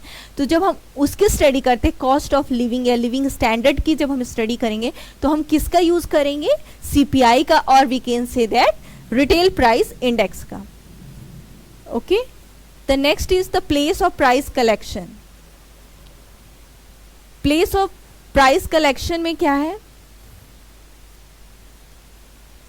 the prices of commodity vary from place to place, hence the question arises to where from the prices should be collected. That means एक चीज़ तो है कि जो आपका क्या है प्राइस है वो प्लेस टू प्लेस वेरी करता है। That means place to place चीज़ों में क्या होते हैं, चेंजेस होते हैं प्राइस में। तो if the cost of living index number is being prepared for the specific place, the price should be collected from the place. यदि हम for example cost of living या लिविंग स्टैंडर्ड से related हम index number बना रहे हैं, तो उस केस पे जिस प्लेस से रिलेटेड यदि हम वहाँ के लोगों के उसमें बना रहे हैं, तो जो हमारा प्राइस से रिलेटेड डेटा हम वहीं से कंसीडर करेंगे। ओके, इसका मतलब ये है। And source of price quotation, that means there may be different source of obtaining price quotation, such as कुछ एजेंसीज होते हैं, कुछ रिप्रेजेंटेटिव है या लोकल डीलर हैं, न्यूज़पेपर है, तो वहाँ से हम प्राइस से रिलेटेड कोटेशन को प्राप्त कर सकते हैं। Okay, the frequency of the price quotation, that means the basis of the frequency of collection of the price quotation is to be decided if they are to be collected on, that means ये जो price quotation से related जो frequency, that means ये हमारी जो है day basis पे भी होती है, पर वीक या पर मंथ या एनुअल बेसिस पे। तो decision depend upon the objective period and accuracy required in the index number. तो ये जो प्राइस कोटेशन या फ्रिक्वेंसी है जो हमारे प्राइस कोटेशन की, वो हमारे ऑब्जेक्टिव पे डिपेंड करती है, या जो एक्यूरेसी है इंडेक्स नंबर की उस पर डिपेंड करती है। Then problem of weighting. Okay, तो इसमें क्या है, all commodities include in index number are generally not of equal importance. जैसे जब हम जब हम इंडेक्स नंबर कैलकुलेट करते तो उसमें जो कमोडिटीज़ या जो आइटम हम कंसीडर करते हैं उसमें हर आइटम को जो अपना वेट होता है या इम्पोर्टेंस होता है वो अलग अलग होता है ना। तो hence it is necessary to assign proper weight. ये जो वेट यहाँ होगा, ये स्पेलिंग यहाँ एरर है इसमें, EIGH लाइक समथिंग यहाँ। ओके, तो इसमें क्या है कि assign proper weight to various commodity on the basis of relative importance. That means हम जब इंडेक्स नंबर कैलकुलेट करेंगे तो उस टाइम पे जो हमारी कमोडिटीज़ या जो भी आइटम्स प्रोवाइडेड हैं उसका उनको हम एक प्रॉपर वेट असाइन करेंगे उनके इम्पोर्टेंस के बेसिस पे। तो उसमें भी हमें डिसाइड करने में समटाइम्स प्रॉब्लम आती है कि किस कमोडिटी या किस आइटम का इंपॉर्टेंस कितना है। ओके, तो समटाइम्स इसमें एरर होने के भी चांसेस होते हैं। नेक्स्ट क्या है, choice of suitable average. That means index number is an average number and an average can be in form of arithmetic mean, mean, median, geometric mean and harmonic mean. That means कि जब हम index number calculate करेंगे तो उसमें sometimes average का भी use करना पड़ता है। तो हमें एवरेज को भी बहुत प्रॉपर वे में सेलेक्ट करना होगा, क्योंकि एवरेज फॉर्म ऑफ एवरेज जैसे अरिथमेटिक मीन भी यूज़ कर सकते हैं, मीडियन मोड हो गया, ज्योमेट्रिक मीन हो गया, हार्मोनिक मीन हो गया। ओके, तो बेसिकली इसमें हम नॉर्मली एवरेज का यूज़ करते हैं। लाइक जो अरिथमेटिक मीन होता है वाइडली तौर पे देखें या जनरली देखें तो हम अरिथमेटिक मीन या जो हमारा मीन है हम उसी का यूज़ करते हैं। ओके, लास्ट क्या है हमारा, the selection of appropriate formula, that means there are the various formula for the construction of index number. जब अभी आप जब उसके न्यूमेरिकल पार्ट में आएंगे तब हम बहुत सारे फॉर्मूला जो इंडेक्स नंबर से रिलेटेड उनको डिस्कस करेंगे। तो इसमें ये बोला गया है कि जो इंडेक्स नंबर जब हम प्रिपेयर करते हैं तो उससे रिलेटेड बहुत सारे फॉर्मूला होते हैं। ओके तो उसमें से हमें कौन सा फॉर्मूला, हमें अपने ऑब्जेक्टिव के अकॉर्डिंग कौन सा फॉर्मूला हमारे लिए सुटेबल होगा, ये भी सिलेक्ट करना एक तरह से एक टास्क का काम होता है ना। तो जब हम इंडेक्स नंबर कंस्ट्रक्ट करते हैं तो इन चीज़ों को भी हमें ध्यान में रखना होगा। तो ये चीज़ें थी कि जब हम इंडेक्स नंबर प्रिपेयर कर रहे हैं तो हमें किन किन चीज़ों पर फोकस रखना पड़ेगा। ओके क्या क्या प्रॉब्लम्स होती हैं इंडेक्स नंबर प्रिपेयर करते time. Then the problem relating to the methods of base year. Okay, देखिए जब हम बेस ईयर बनाते हैं, बेस ईयर मैंने आपको बताया था कि जब हम कंपैरिजन करने के लिए एक ईयर सेलेक्ट करना पड़ता है कि लाइक फॉर एग्जांपल मुझे 2021 को कंपेयर करना है, तो हमें इस किस चीज़ से कंपेयर, हमें कंपैरिजन करने के लिए कुछ अदर चीज़ भी तो चाहिए ना। तो 2021 को हमने एक बेस ईयर सेलेक्ट किया, मान लीजिए हमने 2012 ही लिया तो ये बेस ईयर हो गया मेरा, है ना। तो उसमें क्या बोल रहे हैं कि कुछ प्रॉब्लम्स होती हैं बेस ईयर रिलेटेड। जो मेथड है, हमने दो मेथड पढ़ी थी ना बेस ईयर को डिसाइड करने के लिए, एक हमारा था फिक्स्ड बेस मेथड और दूसरा हमारा था शायद चेन बेस मेथड, है ना। करते हैं problem relating to the methods of the base year. हमने पढ़ा था कि बेस ईयर को हम दो मेथड से सॉल्व कर सकते हैं या बेस ईयर डिसाइड कर सकते हैं, जिसमें से पहली मेथड क्या थी हमारी फिक्स बेस्ड मेथड और दूसरी मेथड क्या है हमारी चेन बेस मेथड। तो चलिए सबसे पहले हम फिक्स बेस मेथड को डिस्कस करते हैं। तो फिक्स बेस मेथड में क्या है, in this method base year remains fixed. इसमें मतलब फिक्स्ड बेस मेथड में जैसे हमको नाम से ही पता चल रहा है कि इसमें जो बेस ईयर होता है वो हमारा क्या रहता है, फिक्स्ड रहता है। It means that index number of all other years are prepared on the basis of the particular year और particular period. That means कि इसमें जो हमारा बेस ईयर रहता है वो कोई एक पर्टिकुलर ईयर या पीरियड रहता है और वो ऑल टाइम के लिए क्या रहता हो जाता है, फिक्स्ड हो जाता है। सो इसमें क्या बोला गया कि fixed base can also be of two type. ये जो फिक्स्ड बेस हम ये जो पढ़ रहे हैं तो ये दो टाइप के हो सकते हैं। पहला क्या है single year fixed based year और दूसरा क्या है मल्टी ईयर एवरेज बेस। तो इसमें जो पहला क्या है सिंगल ईयर फिक्स्ड बेस, इसमें क्या होता है कि in this method any normal year और period is selected as a base year. That means कि सिंगल ईयर फिक्स्ड बेस जो ये मेथड है इसमें हम क्या करते हैं कि किसी भी ईयर को एज अ बेस ईयर हम डिसाइड कर लेते हैं। The price of base year is denoted as a P0। जो हमारा बेस ईयर का जो प्राइस होता है हम उसको P0 से डिनोट करते हैं प्राइस को। Okay and the price of the other year as P1 and the following formula is use. सबसे पहले जो हमारा बेस ईयर है, हम बेस ईयर का जो प्राइस है उसको हम P0 से मेंशन करेंगे और जो करंट ईयर मतलब बेस ईयर का जो हमारा नेक्स्ट ईयर जो करंटली चल रहा है उस ईयर को हम P1 से मेंशन करेंगे। ओके और इसी तरह ये किस चीज़ की बात हो रही है, ये हमारी बात हो रही है अबाउट प्राइस। ओके और जो हमारी क्वांटिटी है, ओके बेस ईयर की क्वांटिटी और करंट ईयर की क्वांटिटी। तो बेस ईयर की क्वांटिटी को हम Q0 से मेंशन करते हैं एंड जो करंट ईयर की क्वांटिटी रहती है उसको हम Q1 से मेंशन करते हैं। जो ये P0, P1, Q0, Q1 है, ये इसका यूज जितने भी हम ये इंडेक्स नंबर से रिलेटेड जो भी फॉर्मूला पढ़ने वाले हैं उन सारे फॉर्मूला में ये सारी चीज़ें यूज होने वाली हैं। Quantity and price, current year की क्वांटिटी, करंट ईयर का प्राइस, बेस ईयर की क्वांटिटी एंड बेस ईयर का प्राइस। तो सिंगल ईयर फिक्स्ड बेस में क्या होता है कि हम किसी भी ईयर को क्या मान लेते हैं, इसमें किसी एक स्पेसिफिक ईयर को हम बेस ईयर मान लेते हैं। तो जो बेस ईयर का इसमें देखिए जो इसका फॉर्मूला दिया हुआ है single year fixed base method का, इसमें जो फॉर्मूला क्या है कि P1 into 100 divided by P0। That means कि करेंट ईयर का क्या लिया गया है इसमें P1। देखिए ये P0 हमारा क्या है बेस ईयर का प्राइस है, बेस ईयर प्राइस, और ये जो P1 है ये क्या है हमारा करंट ईयर प्राइस। तो ये P1 that means current year price into 100 divided by P0 that means base year price. तो ये single year base fixed method का ये हमारा क्या हो गया फॉर्मूला। देखिए इससे रिलेटेड एक क्वेश्चन है जिसको हम लोग डिस्कस करते हैं कि इसमें क्या बोला है कि prepare index number for different year taking 2010 as a base year. इसमें क्वेश्चन में ऑलरेडी मेंशन है कि हमको 2010 को एज अ बेस ईयर मानकर चलना है, ठीक है। तो इसमें देखिए ये ईयर दिए 2010, 11, 12, 13 एंड 14 एंड ये प्राइस दिए हुए हैं, हर ईयर का प्राइस है और हमको क्या मतलब इसका इंडेक्स नंबर प्रिपेयर करना है। तो सबसे पहले हमने क्या एक टेबल प्रिपेयर किया जिसमें सबसे पहले हमने क्या मेंशन किया ईयर, देन प्राइस, हर ईयर का क्या क्या प्राइस है। अब उसके बाद इंडेक्स नंबर को कैलकुलेट करने के लिए फॉर्मूला क्या था, सिंगल बेस ईयर का फॉर्मूला था P1 into 100 divided by P0। तो हमारा हम यहाँ देखेंगे सबसे पहले हमने यहाँ 2010 हमारा क्या है बेस। तो हम हमेशा नॉर्मली जो एज अ इन जनरल हम क्वेश्चन जब सॉल्व करते हैं तो बेस ईयर को हमेशा हम 100 मानकर चलते हैं, ओके।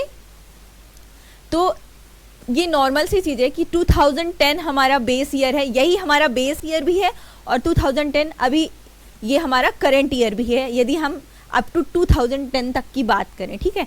तो इस केस में तो यदि हम इन जनरल भी 100 यहाँ 100 हमारा P1 है, 100 हमारा P0 भी है, that means current year price and base year price same है, इंटू 100 करते हैं तो हमारा जो इंडेक्स नंबर आएगा वो कितना आएगा 100 ही आएगा, इसलिए यहाँ डायरेक्टली 100 लिख दिया। अब इसके बाद क्या करते हैं हम जब 2011 का इंडेक्स नंबर कैलकुलेट करेंगे तो देखिए सबसे पहले प्राइस हमारा दैट मीन्स 2011 का प्राइस हमारा कितना दिया हुआ है 48, ठीक है।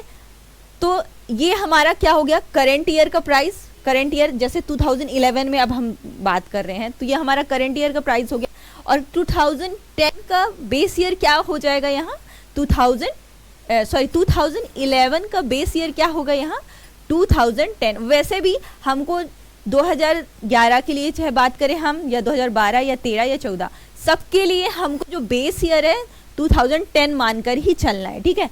तो हमारा करंट ईयर का जो प्राइस है हम 2011 की बात करें कितना है P1 की वैल्यू कितनी दी हुई है हमारी 48 into 100, okay, divided by base year that means 2010, उसमें जो प्राइस था वो कितना था 40। तो 48 इंटू 100 डिवाइडेड बाई 40 जो, तो इसको हम कैलकुलेट करेंगे तो हमारा इंडेक्स नंबर कितना आएगा 128। अब हम 2012 का इंडेक्स नंबर कैलकुलेट करते हैं तो same as it is formula रखेंगे। तो इसमें हमारी जो P1 की वैल्यू होगी दैट मीन्स करंट ईयर का प्राइस वो क्या होगा 46। तो ये हमने लिखा 46 इंटू 100 और बेस ईयर हमने यहाँ ऑलरेडी क्वेश्चन में दिया हुआ है कि हर ईयर जो बेस ईयर होगा, क्योंकि ये कौन सी मेथड हम पढ़ रहे हैं फिक्स्ड बेस्ड ईयर मेथड है ना, इसमें मतलब जो हमारा बेस ईयर वो फिक्स्ड रहेगा, ओके। और इसमें भी हम कौन सी मेथड मतलब उसके अंदर भी दो चीज़ें थी, एक मल्टीपल बेस ईयर था और एक सिंगल बेस ईयर था। तो ये कौन सा है single year fixed base method है ना। तो सिंगल ईयर हमने 2010 को लिया है तो हमारा बेस ईयर हुआ 40, तो हमने कैलकुलेट किया तो हमारा इंडेक्स नंबर आ गया 115, ओके। तो हम इसी तरह सेम करंट ईयर का प्राइस और बेस ईयर 2010 का प्राइस लेके सबका इंडेक्स नंबर कैलकुलेट करेंगे। ये तो हुई हमारी पहली मेथड। और जो मल्टीपल वाली है multiple year average base method जो फिक्स्ड बेस मेथड का दूसरा पार्ट है, इसमें क्या है कि when there is difficulty in selecting a particular year as a base year, जब किसी एक स्पेसिफिक ईयर को बेस ईयर सेलेक्ट करते टाइम डिफिकल्टी होती है, the average price of a few year is taken as a base price and this average prepare is expressed as P0। इसका मतलब ये है कि जब हम किसी एक स्पेसिफिक ईयर को बेस ईयर कैलकुलेट करते हैं तो at that time sometime difficulties होती हैं, तो हम इसकी जगह पे क्या करते हैं कि हम जो कुछ ईयर लेते हैं मतलब एक देन 2 या 3 ईयर या 4 ईयर जैसा क्वेश्चन में दिया हुआ है, हम क्या निकालते हैं उसका एवरेज निकालते हैं। देन एवरेज निकालने के बाद जो वैल्यू आती है उसको हम मानते हैं बेस ईयर की वैल्यू, ओके। दैट मीन्स कि price of the base year उसको हम किस चीज़ से मेंशन करते हैं P0 से। देखिए हम क्वेश्चन करेंगे तो और अच्छे से हमको समझ में आएगा। तो देखिए क्वेश्चन में दिया हुआ है कि ईयर दिया हुआ है, ओके। इसमें लिखा है calculate the price relative taking average price from 2010 to 2012 as a base year from following data. इसका मतलब ये है कि जो हमारा बेस ईयर होगा तो उसके लिए ये हम कौन सा मल्टीपल ईयर बेस मतलब बेस प्राइस वाला पढ़ रहे हैं ना, तो मल्टीपल ईयर है तो इसमें हमको सबसे पहले इसमें लिखा है कि average price from 2010 to 2012, that means कि 2010, 2011 एंड 2012 तीनों ईयर का हमें सबसे पहले एवरेज निकालना पड़ेगा. उस एवरेज को निकालने में जो वैल्यू आएगी वही हमारे बेस ईयर का जो प्राइस है या फिर P0 की जो वैल्यू है वही हमारा बेस ईयर की वैल्यू मानी जाएगी. तो देखिए यहाँ ईयर दिया हुआ है, ओके, प्राइस.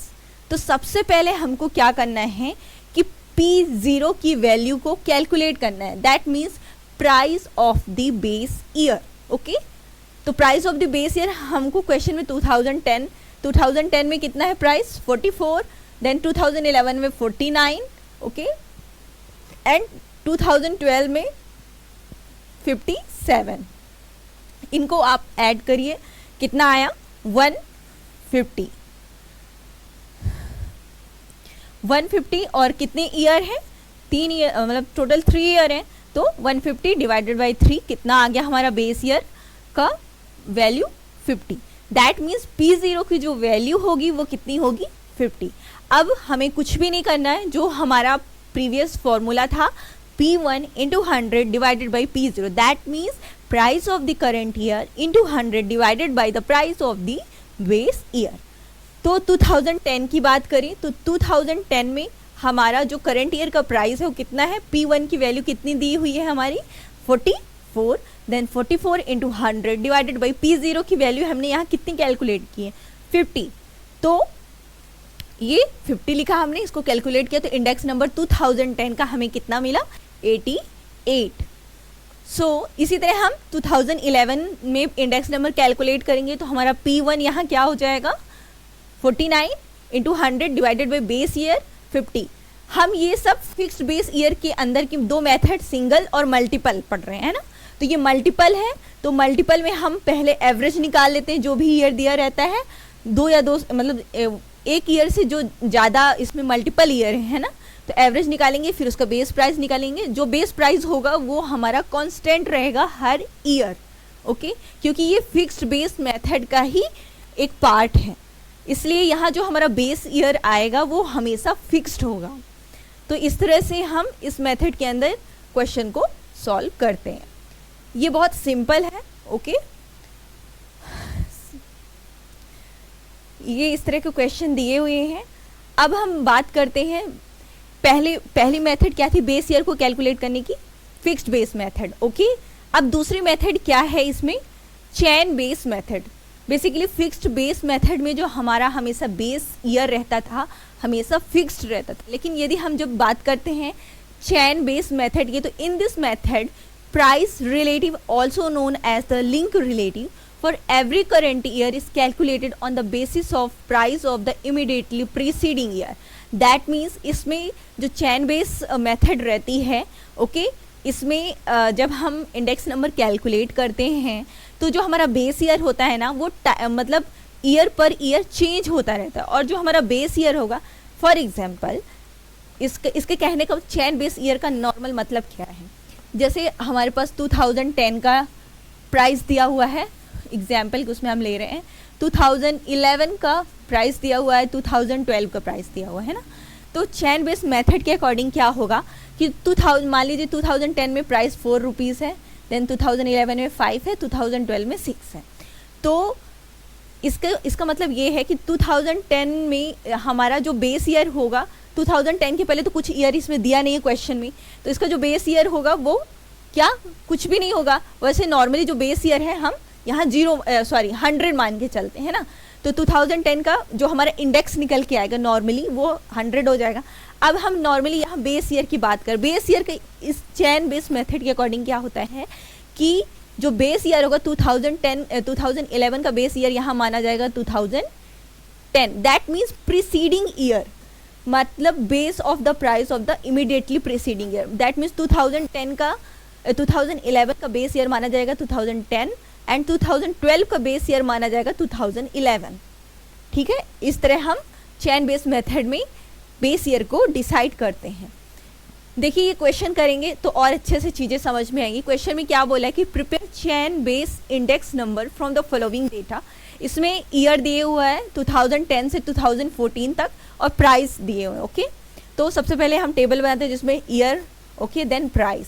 अब फॉर्मूला हमारा सेम वही है, P1 into 100 divided by P0, that means current year price into 100 divided by base year price. तो इसमें 2010 के लिए हमारा जो इंडेक्स नंबर रहेगा वो नॉर्मली हम इन जनरली 100 मानते हैं। ओके, इसमें क्योंकि 2010 के पहले तो कोई भी बेस ईयर इसमें मेंशन ही नहीं है तो हम डायरेक्टली इंडेक्स नंबर 100 मान लेते हैं। अब उसके बाद हम 2011 की बात करते हैं। तो 2011 के पहले कौन सा ईयर था? 10। तो 2010 को हम 2011 के लिए यहाँ क्या मानेंगे? Base year. तो इसमें जो देखो करेंट ईयर प्राइस हमारा क्या हो जाएगा, इसको 120 को P1 बोलेंगे और 2011 के लिए बेस जो प्राइस होगा, मतलब बेस ईयर का जो प्राइस होगा वो क्या होगा? 80 P0। तो इसलिए देखिए आप यहाँ 120 इंटू 100 डिवाइडेड बाई 80 लिखा है ना। दैट मीन्स जो चैन बेस मेथड है हमारा हमारे बेस ईयर के प्राइस को डिसाइड करने के लिए, इसमें जो बेस ईयर होता है वो चेंज होता रहता है। इसी तरह जब हम 2012 का इंडेक्स नंबर कैलकुलेट करेंगे तो हमारे P1 की वैल्यू कितनी होगी? 132 और P0 की वैल्यू कितनी होगी? 120। तो 132 इंटू 100 डिवाइडेड बाई 120। तो इस तरह से हम index number with the help of the chain base method calculate करते हैं। ओके,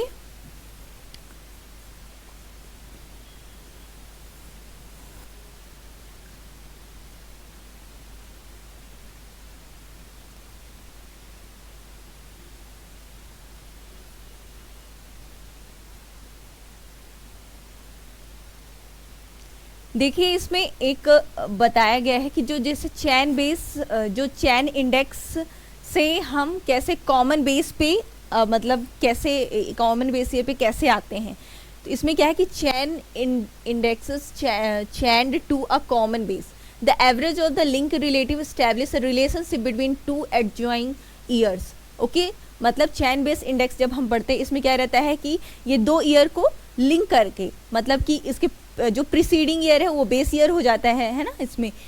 तो in other word it indicate the percentage change in the next year in comparison to the previous year. Okay, and these link relatives can be chained together.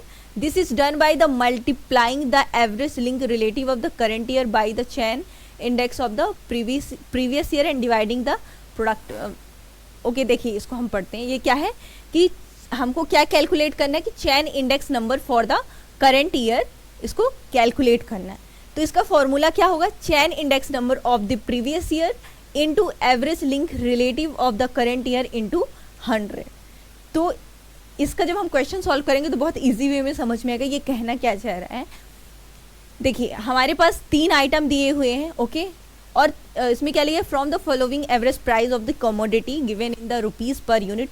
जो rupees per unit में इनका price mention है। Okay, and chain base index number with क्या होगा? 2010 है हमारा। तो इसमें ये हमारे आइटम दिए हुए हैं। ओके, 1 2 3 करके, और हर ईयर 2010, 2011, 12, 13, 14 हर ईयर का प्राइस दिया हुआ है पर आइटम का। ओके, तो इसमें हम जो चैन बेस इंडेक्स नंबर कैसे कैलकुलेट करेंगे, तो इसका ये फॉर्मूला है। ओके, तो सबसे पहले हम एक टेबल बनाते हैं जिसमें जैसे ये हमने 1 2 3 करके आइटम लिखे, देन ये प्राइस जो दिया हुआ है 2010 में पहले आइटम का, दूसरे आइटम का, तीसरे आइटम का प्राइस क्या था हमने ये लिखा। और इसमें ये बोला है ना कि जो बेस हमारा होगा वो 2010 है ना। तो ये 2010 में जो हमारा बेस ईयर है वो क्या हो जाएगा? 100 100 100। ओके, अब हम यहाँ बात करते हैं, और वैसे भी बेस ईयर 100 माना गया तो हर आइटम का जो पहला इंडेक्स निकल के आएगा चैन बेस में, क्योंकि चैन बेस में उसके पहले 2010 के पहले तो कोई ईयर दिया नहीं हो, तो हमारा जो इंडेक्स नंबर भी होगा वो बेस ईयर का वही हमारा इंडेक्स नंबर कहलाएगा। जो बेस ईयर का जो दैट मीन्स हम यहाँ 100 मान के ही, बेस ईयर का जो हमेशा इंडेक्स होता है उसको हम 100 मान के ही चलते हैं। ओके, इसलिए तीनों आइटम के केस में जो हमारा इंडेक्स होगा इन 2010 में वो क्या क्या होगा, 100, 100 एंड 100। ओके, अब इसके बाद बात आती है किसकी, 2011 की। देखिए इसकी सारी प्रोसेस कैसे होती है। 2011 में ये जब हम बात करते हैं तो इसमें हमारा देखिए करंट ईयर का प्राइस, ओके, करंट ईयर का प्राइस हमारा कितना दिया, हम यदि ये फॉर्मूला अप्लाई करते हैं P1 divided by P0 into 100 करते हैं। ओके, पूरा जो ये क्वेश्चन है नॉर्मली इसी फॉर्मूले पे बेस्ड है। अब हम वैल्यू निकालते हैं, इंडेक्स नंबर मतलब, तो 2011 में P1 हमारा कितना है 3 डिवाइडेड बाई, हम यहाँ कौन सा चैन बेस इंडेक्स नंबर निकाल रहे हैं ना, तो चैन बेस इंडेक्स नंबर में हमारा जो बेस ईयर होगा वो कौन सा होगा, इसके पहले वाला जो ईयर है, तो इसके पहले वाला ईयर कौन सा है 2010। 2010 में जो पहला आइटम है उसका प्राइस, जो बेस ईयर का जो प्राइस हो कितना दिया हुआ, P0 की वैल्यू 2 है, यहाँ देखिए ये 2 है, तो हमने क्या लिखा 3 डिवाइडेड बाई 2 इंटू इधर 100। तो इसको हम सिंप्लीफाई करते हैं। ओके, ये 50 से डिवाइड हो गया तो हमारा कितना आ गया 150। तो देखिए यहाँ 150 हो गया। सेम एज इट इज़ जो दूसरा आइटम है और तीसरा आइटम है, हम इसका जो इंडेक्स नंबर है ऐसे ही कैलकुलेट करेंगे। ओके, इसी तरह 2012, 13 एंड 14 की बात करते हैं। तो 2012 में हमारा जो P1 होगा पहले आइटम का 4 होगा, और P0 जो पहले आइटम का होगा वो कितना होगा 3 होगा, है ना। तो हम इसको इसी तरह कैलकुलेट कर लेंगे।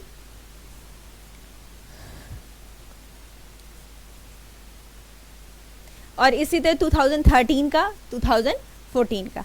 अब ये सारी प्रोसेस करने के बाद 400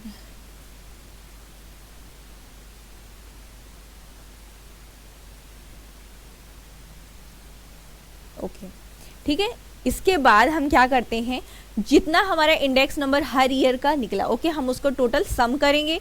दैट मीन्स 2010 का कितना आया हमारा, तीनों आइटम की हम बात करें, तीनों आइटम का जो इंडेक्स नंबर 2010 में कितना है 300, देन 2011 में 400, 2012 में 413.33, इसमें 375 एंड इसमें 361।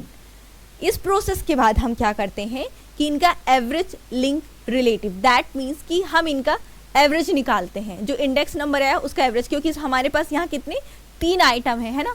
तो 300 डिवाइड बाई 3 तो हमारा कितना गया 100। इस तरह 400 3 आइटम है तो 400 डिवाइड बाई 3 तो 133.33।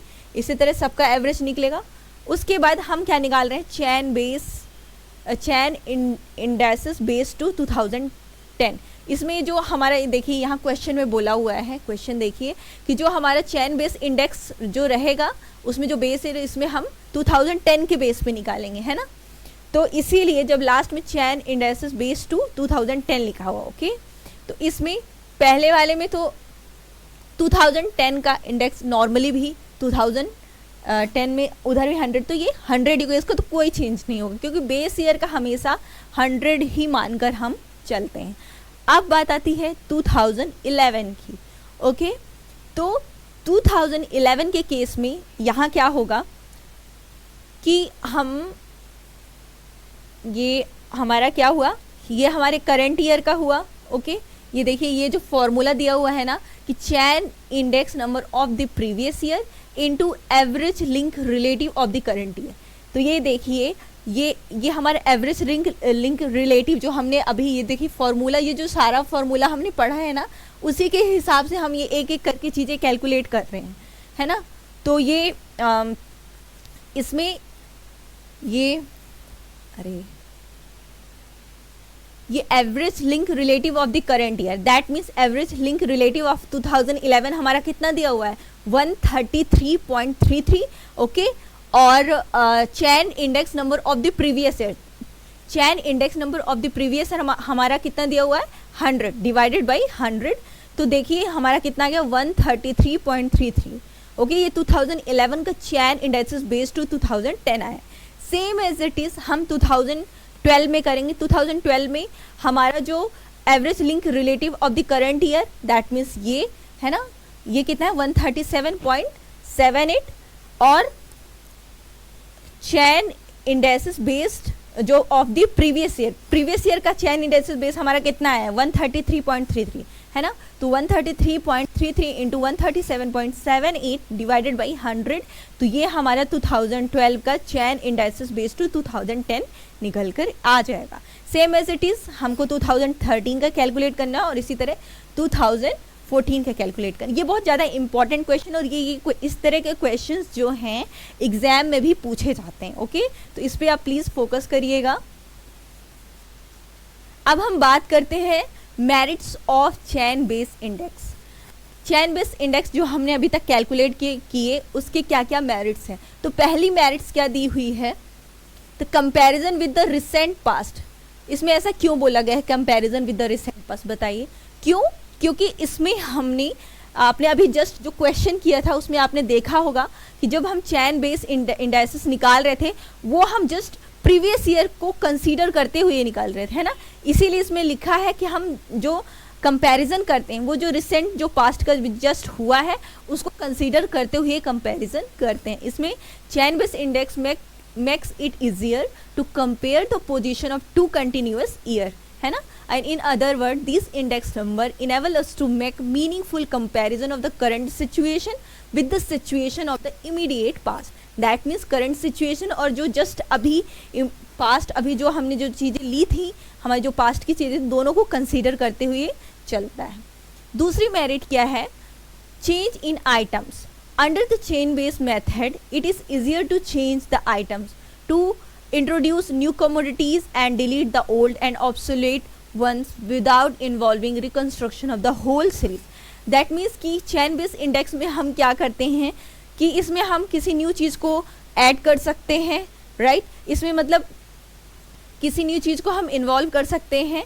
तो इसमें मतलब जैसे इसके पहले जो हम फिक्स बेस जो चीज़ें पढ़ रहे थे उसमें चीज़ें ऑलरेडी फिक्स्ड थी, उसमें हम किसी तरह का चेंज नहीं कर सकते थे या नई चीज़ों को हम ऐड नहीं कर सकते थे।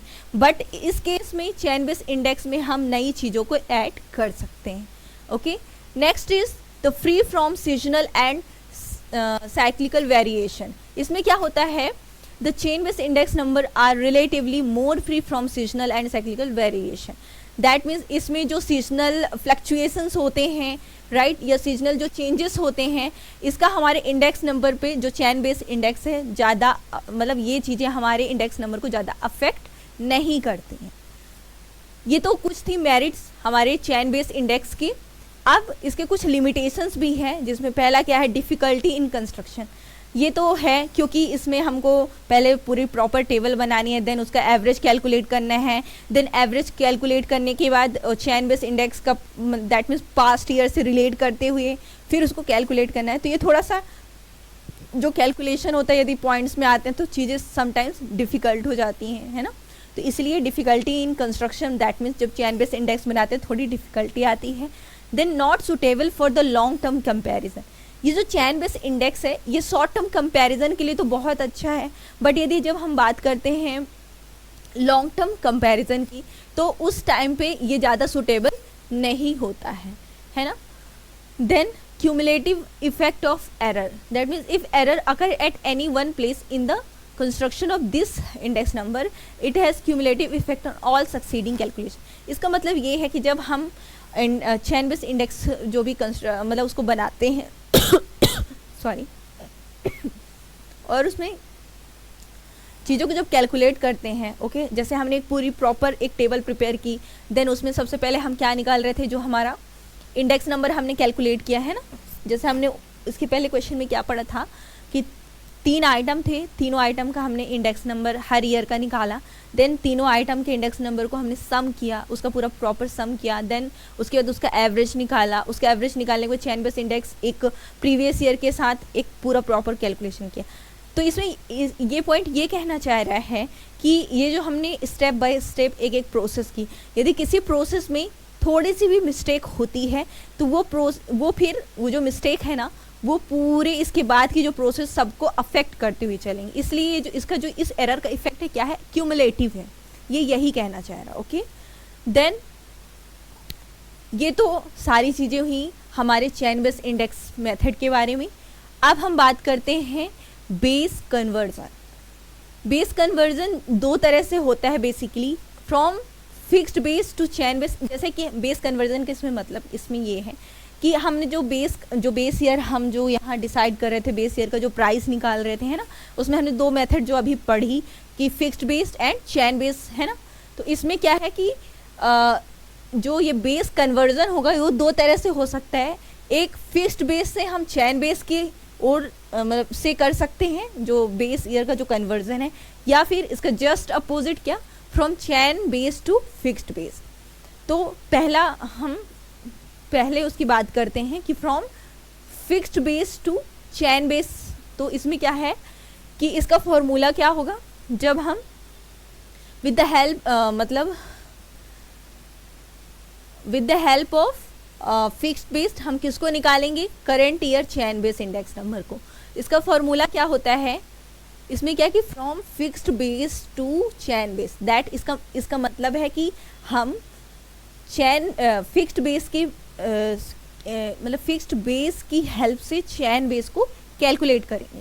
तो इसका फॉर्मूला क्या हुआ कि current year chain base index is equal to current year fixed based number into 100 divided by previous year fixed base number. इसका ये फॉर्मूला, इसी फॉर्मूले से जस्ट अपोजिट ये जो दूसरा वाला है कि from chain base to fixed base, इसी फॉर्मूले से हम दूसरा फॉर्मूला भी बना सकते हैं। पहले हम इस फॉर्मूले को डिस्कस कर लेते हैं। ओके, देखिए हम फिक्स्ड बेस की हेल्प से chain base index number, current year के चैन बेस इंडेक्स नंबर को कैसे कैलकुलेट करते हैं। इसमें हमारे पास क्वेश्चन दिया हुआ है कि ईयर दिए हुए 2008 से 2013 तक। ओके, और इसमें इंडेक्स नंबर दिया हुआ है, हर ईयर का इंडेक्स नंबर इसमें ऑलरेडी प्रोवाइडेड है। इसमें क्या बोला गया क्वेश्चन में कि from the fixed based index number given below, ये जो हमारा इंडेक्स नंबर है वो कौन सा इंडेक्स नंबर है, fixed base index number. Okay, और हमको क्या प्रिपेयर करना है, चैन बेस इंडेक्स नंबर। ओके, तो with the help of the fixed base index number हमको कैलकुलेट करना होगा चैन बेस इंडेक्स नंबर। तो ये फॉर्मूला जो हमने अभी पढ़ा वही फॉर्मूला अप्लाई करना है। तो ये हमने लिखा year then fixed base index number, ये जो ऑलरेडी क्वेश्चन में प्रोवाइडेड है। फिर उसके बाद कन्वर्जन करेंगे हम, है ना, ये जो फॉर्मूला दिया हुआ था कि current year fixed base number, that means सबसे पहले हम किसकी बात करते हैं, 2008 की। ओके, तो ये हमारा बेस ईयर है। ओके, दैट मीन्स स्टार्टिंग है, इसके पहले तो कुछ है नहीं। तो हमेशा आप ध्यान रखिएगा जो हमारा स्टार्टिंग का नंबर होता है, जो बेस ईयर है सबसे पहला, उसका जो इंडेक्स नंबर है हमेशा और हमेशा क्या माना जाएगा, 100। ओके, अब हम बात करते हैं 2009 की। तो 2009 के केस में इसमें क्या लिखा था फॉर्मूले में, देखिए आप, current year fixed base number. तो करेंट ईयर दैट मीन्स 2000, अब हम रिसेंटली 2009 में है तो करेंट ईयर हमारा 2009 हुआ। तो 2009 का हमारा फिक्स्ड बेस नंबर जो ये इंडेक्स क्वेश्चन प्रोवाइडेड है, करेंट ईयर का कितना है, 196 into 100। Okay, into 100 divided by previous year fixed base index. 2009 का प्रीवियस ईयर क्या कहलाएगा इसमें, 2008। 2008 में फिक्स्ड बेस इंडेक्स नंबर क्या दिया हुआ हमारा, 188। तो हम इस वैल्यू को पुट करेंगे 196 इंटू 100 डिवाइडेड बाई 188। तो चैन बेस इंडेक्स नंबर हमारा कितना आ गया, 104.26। सेम एज इट इज़ यही प्रोसेस हमको 2010 में करनी है। जब हम 2010 में आएंगे तो हमारा करेंट ईयर का फिक्स्ड बेस नंबर क्या हो जाएगा, 204, है ना।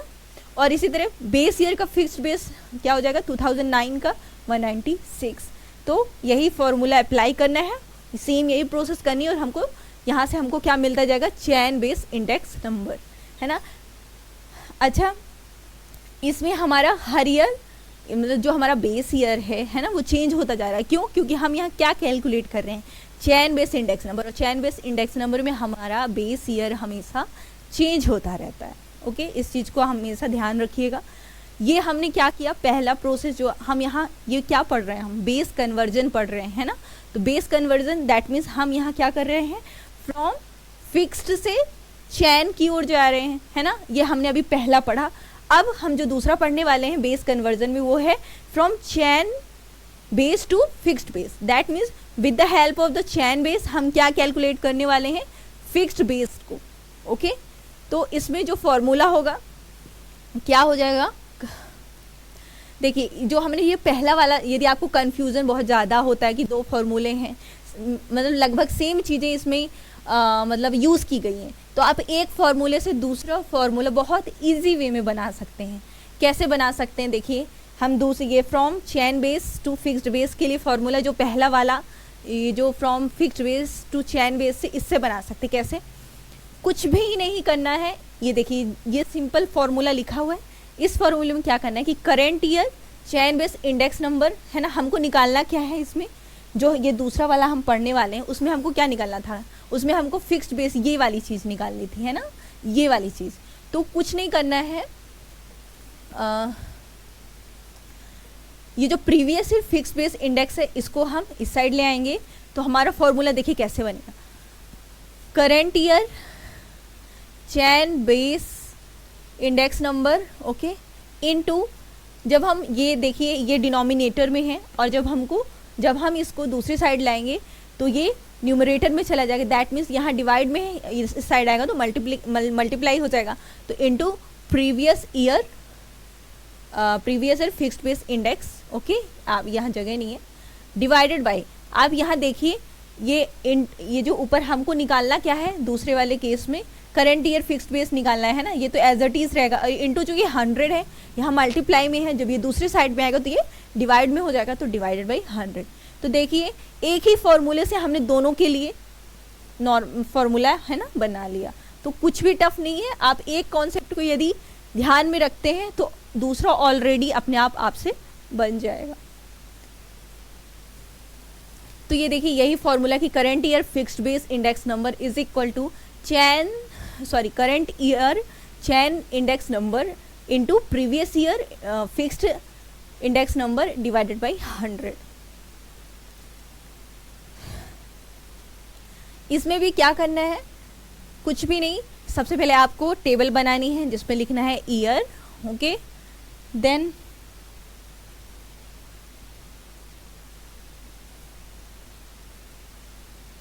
ईयर, ओके, देन लिखना है इंडेक्स नंबर। ये जो इंडेक्स नंबर है वो कौन सा इंडेक्स नंबर दिया हमारे पास, वो दिया है chain base index number, chain base index number. तो सबसे पहले आप लिखेंगे year, then chain base index number, जो जो ये वैल्यू दी हुई उनको पुट करना है। देन तीसरा क्या कॉलम बनेगा आपका, कन्वर्जन का, है ना, कन्वर्जन। और ये जो फॉर्मूला है सीधे सीधे वैल्यू हमको पुट करते चलनी है। तो देखिए इसी में हम सॉल्व करते हैं कैसे। यदि हम 2008 की बात करें तो 2008 में जो हमारा हम क्या निकाल रहे हैं, यहाँ फिक्स्ड बेस इंडेक्स नंबर निकाल रहे हैं, prepare fixed base index number, है ना। तो करेंट ईयर का जो हमारा फिक्स्ड बेस इंडेक्स नंबर होगा वो क्या होगा, यहाँ बताइए, करेंट ईयर का फिक्स्ड बेस इंडेक्स नंबर इसमें क्या होगा, 92। कैसे 92 होगा, देखिए आप जब ये फॉर्मूला पुट करेंगे, current year chain base index number, ये हमने लिखा current year chain base index number, that means 92, है ना, क्योंकि हम 2008 की बात कर रहे हैं तो उसमें चेन बेस इंडेक्स नंबर हमारा 92 दिया हुआ है, into previous year fixed base index, हम इसको नॉर्मली क्या मानेंगे, 100 मानेंगे, ओके। तो हम यहाँ लिखेंगे 100 डिवाइडेड बाई 100, तो ये 100 कैंसिल हो गया, तो हमारे पास पहला इंडेक्स नंबर क्या आया, 2008 का फिक्स्ड बेस इंडेक्स नंबर 92। अब 2009 की बात करते हैं। 2009 में क्या होगा, current year chain base index number, that means ये 102, है ना, divided by previous year fixed base number, previous year fixed base number, that means ये जो निकल के आया ना 92 हमारा, तो ये क्योंकि ये प्रीवियस ईयर का फिक्स्ड बेस नंबर ये निकल के आया है जो हमने अभी जस्ट कैलकुलेट किया, तो ये 92 इंटू 100, है ना, ये ऐसे होगा।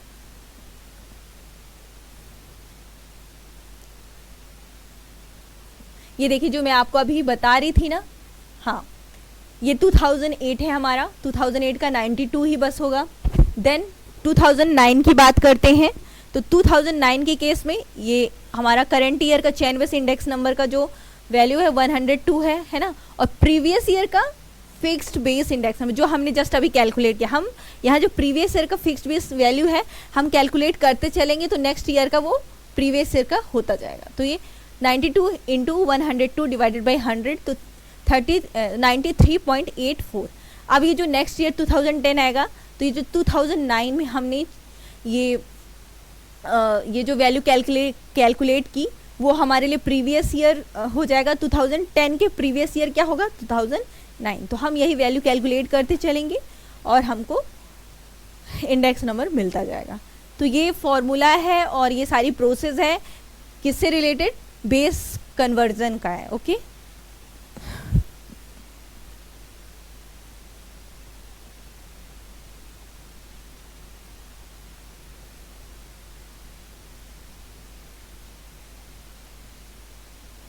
देखिए इसमें इसी तरह बेस शिफ्टिंग की बात की गई है। The problem of base shifting of index number arises on account of the following two reason. जब बेस शिफ्टिंग करते हैं तो उसमें कुछ प्रॉब्लम होती है, उसके दो रीज़न होते हैं। कौन कौन से? पहला, when the base year has become too old. ये जो हमने बेस कन्वर्जन पढ़ा है, बेस शिफ्टिंग पढ़ा है ना, तो हम ये क्यों करते हैं, इसका रीज़न क्या है ना। तो इसमें पहला रीज़न क्या है, when the base year has become too old. जब हमारा बेस ईयर, जैसे हम रिसेंटली 2022 में है, ओके, और हमने जब हमें इंडेक्स नंबर कैलकुलेट करना है या कुछ भी है, यदि हम बेस ईयर बहुत ज़्यादा ओल्ड लेते हैं, मान लीजिए 2002 ले रहे हैं, तो 2022 और 2002 दोनों के बीच में देखिए आप कितना ज़्यादा गैप है। तो उस केस में जब हमको बेस ईयर का कन्वर्जन करना है ना, तो हम यहाँ कन्वर्जन क्यों कर रहे हैं, क्योंकि वो बहुत ज़्यादा ओल्ड है। तो कुछ रीज़न है, इसलिए हम बेस शिफ्टिंग या बेस कन्वर्जन को स्टडी करते हैं। तो when the base year has become too old, या तो उस केस में it become unsuitable for meaningful comparison। जब हमारा बेस ईयर बहुत ज़्यादा पुराना रहता है या बहुत जो करंट ईयर और बेस ईयर के बीच में डिफरेंस है बहुत ज़्यादा होता है, तो हम एक प्रॉपर जो एक मीनिंगफुल कंपैरिजन हम नहीं कर पाते हैं। दूसरा क्या है, when two or more such index number are to be compared with have different base year, thus if it is desired to compare prices in India with the price in the US, both index number must have common base year। जैसे इसमें बताया गया है कि जब हम to different index number को हम क्या करते हैं, कंपेयर करते हैं, तो उस केस में क्या होता है कि समटाइम्स जैसे हर उसके जो बेस ईयर हमने इंडेक्स कैलकुलेट करते टाइम हर जो इंडेक्स हैं अलग अलग दो इंडेक्स हैं, तो दोनों में यदि अलग अलग बेस ईयर है तो हम प्रॉपर वे में कंपैरिजन नहीं कर पाते हैं। तो यदि दोनों अलग अलग इंडेक्स उनका बेस ईयर जो है सेम होगा तब एक प्रॉपर वे में कंपैरिजन हो पाएगा। इसमें जैसे बताया गया है कि यदि हमको इंडिया के इंडेक्स नंबर को यूएसए के इंडेक्स नंबर से कंपैरिजन करना है, तो फिर यदि बेस ईयर लाइक सेम नहीं है तो प्रॉपर वे में कंपैरिजन में डिफ़िकल्टी होती है ना।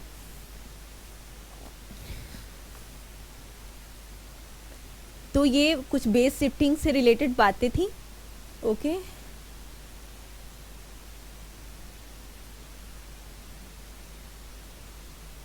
हाँ, इसमें जो ये बेस शिफ्टिंग की ना दो मेथड को बताया गया है। इसमें एक है डायरेक्ट और रिकंस्ट्रक्ट मेथड और दूसरा क्या है इनडायरेक्ट और सॉर्ट मेथड। ओके, तो इसमें जो पहला जो बेस शिफ्टिंग का ये है, in this method the price of the new base year are taken as 100 and the price of all other year are converted into price relative and all the index number are constructed afresh। that means इसमें हम जो हम नया base year लेंगे उसकी value को हम क्या रखेंगे एज अ 100। ये जो डायरेक्टली हम इसमें सिंपल वे में कैलकुलेट करते हैं ये, और जो दूसरी है इनडायरेक्ट ये शॉर्ट मेथड, इसका देखिए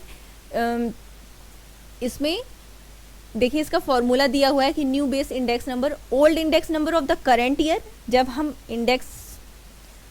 इंडेक्स ईयर को शिफ्ट करेंगे है ना, एक इंडेक्स नंबर को दूसरे ईयर के इंडेक्स नंबर से शिफ्ट करेंगे, तो इसमें जो फॉर्मूला का है old index number of the current year, जो करंट ईयर का पुराना इंडेक्स है उसको लेंगे into 100 divided by index number of the new base year.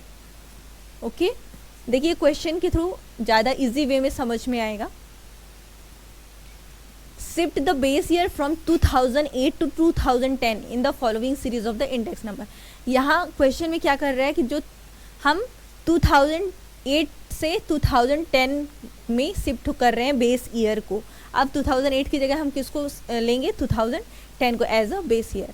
तो हमको इसमें इंडेक्स नंबर कैलकुलेट करना है ना, तो इसमें वो क्या बोला था, जो हमारा बेस ईयर है उसको हम जैसे 100 उसको मान के चलेंगे, मतलब बेस ईयर का इंडेक्स नंबर 100 होगा हमारा, है ना। तो हमने लिखा यहाँ ईयर, देन यहाँ इंडेक्स नंबर हमारा जो ऑलरेडी प्रोवाइडेड है 2008 का, है ना, और हमको बेस ईयर को 2010 में लाना है, तो बेस शिफ्टिंग और इधर इंडेक्स नंबर। तो सबसे पहले देखिए 2008 का हमारा बेस ईयर कितना है 100, और इसमें 2010 को बोला है ना बेस ईयर, तो 2010 का हमारा बेस ईयर कितना 125। देखिए ये फॉर्मूला जो दिया हुआ था ना कि old index number of the current year, हम यहाँ क्या बात कर रहे हैं, करंट ईयर, जैसे हम 2008 की बात कर रहे हैं, तो 2008 हमारा करंट ईयर हुआ, तो उस टाइम पे हमारा इंडेक्स नंबर क्या है 100, तो 100 इंटू ये हमारा जो फॉर्मूले में into 100 divided by old index number of new base year. हम नया बेस ईयर किसको मान रहे हैं यहाँ 2010 को, तो 2010 में हमारा जो इंडेक्स नंबर क्या है 125, तो इसलिए बेस शिफ्टिंग में हमारा ये हमने क्या वैल्यू पुट की 100 इंटू 100 डिवाइडेड बाई 125, तो हमारा इंडेक्स नंबर कितना आ गया 2010 के बेस पे। जब हम 2010 को बेस ईयर मान के चलेंगे तो उस केस में हमारा इंडेक्स नंबर क्या आया, जब हम 2008 का 80। इसी तरह 2009 की बात करते हैं, तो करंट जैसे ओल्ड इंडेक्स नंबर ऑफ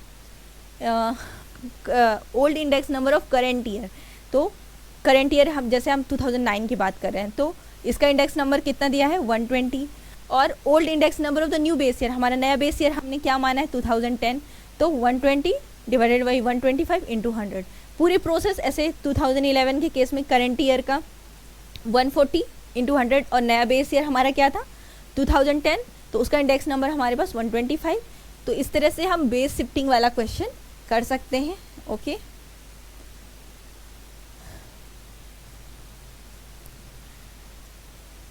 तो ये कुछ मतलब अभी तक हमने जो पढ़ा सारी चीज़ें, एक ये हमारे इंडेक्स नंबर की, ये सारा अभी तक हमने जो चीज़ें डिस्कस की हैं ये हमारे इंडेक्स नंबर का एक तरह से हम बोल सकते हैं एक बेस था।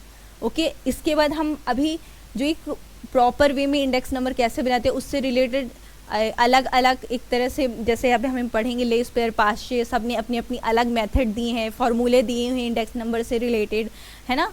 तो हम अभी बहुत सारी चीज़ें डिस्कस करने वाले हैं। तो इसमें अभी नेक्स्ट क्या है, method of the constructing index number. जो हम इंडेक्स नंबर बनाते हैं उसकी कुछ मेथड्स हैं जिसको इसमें दो पार्ट में डिवाइड किया गया। पहला क्या है अनवेटेड ऑफ सिंपल, ओके, और दूसरा क्या है वेटेड मेथड। एक तो है अनवेटेड ऑफ सिंपल, जो या हम सिंपल मेथड बोले या अनवेटेड, और दूसरा क्या है वेटेड मेथड। तो इसमें जब हम अनवेटेड या सिंपल जो मेथड है इसमें दो पार्ट में फिर से डिवाइड किया, एक है सिंपल एग्रीगेट मेथड और दूसरा क्या है simple average of price relative. और वेटेड में क्या है, वेटेड मेथड में वेटेड एग्रीगेट मेथड और weighted average of price relative. ये जो मेथड है ना ये बहुत ज़्यादा इम्पॉर्टेंट है। ओके, तो सबसे पहले हम डिस्कस करते हैं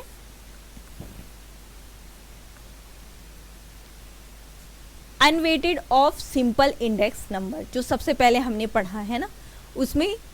इसमें क्या है कि in unweighted index number no weight is assigned to various item and it is assume that all item have equal weight और equal relative importance. That means जब हम इंडेक्स नंबर कैलकुलेट करते हैं तो उसमें हम जो आइटम कंसीडर करते हैं, तो इस मेथड के अकॉर्डिंग हम ये मानते हैं कि जो भी आइटम है सबका इक्वल इंपॉर्टेंस है। इसमें हम किसी एक स्पेसिफिक आइटम को वेट नहीं प्रोवाइड करते, इसमें हम मान के चलते हैं कि जितने भी आइटम है सबका इक्वल इंपॉर्टेंस है, इक्वल वेट है। ओके, तो ये जो मेथड है इसको फिर से दो पार्ट में डिवाइड किया गया है। एक है सिंपल एग्रीगेट मेथड, ओके, और दूसरा क्या है simple average of price relative. तो पहली मेथड है सिंपल एग्रीगेट मेथड। इसमें क्या है, in this method the price of all commodities in base year and current year are added separately and ये किस से डिनोटेड होते हैं, दैट मीन्स कि जो हमारे आइटम है, ओके, तो इसमें जो आइटम के सारे आइटम की जो प्राइस है करेंट ईयर की प्राइस और बेस ईयर की प्राइस, उनका हम क्या करते हैं टोटल करते हैं, सम करते हैं।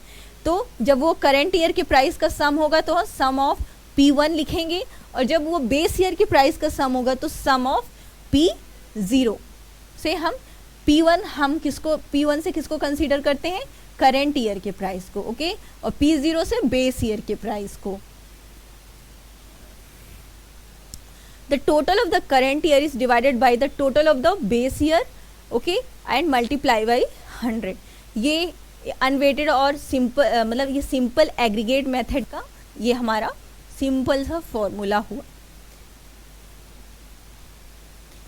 ये बहुत सिंपल मेथड है, इसमें हमें कुछ भी नहीं करना है. देखिए क्वेश्चन में हमारे पास 2010 और 2014 का मतलब डेटा दिया हुआ है, ओके. इसमें क्या लिखा है, construct index number for 2014 taking 2010 as a base year from the following data by simple aggregate method. हमको यहाँ जो हमारा बेस ईयर क्या है, हमारा 2010 है ना, यहाँ बोला हुआ है taking 2010 as a base year, okay.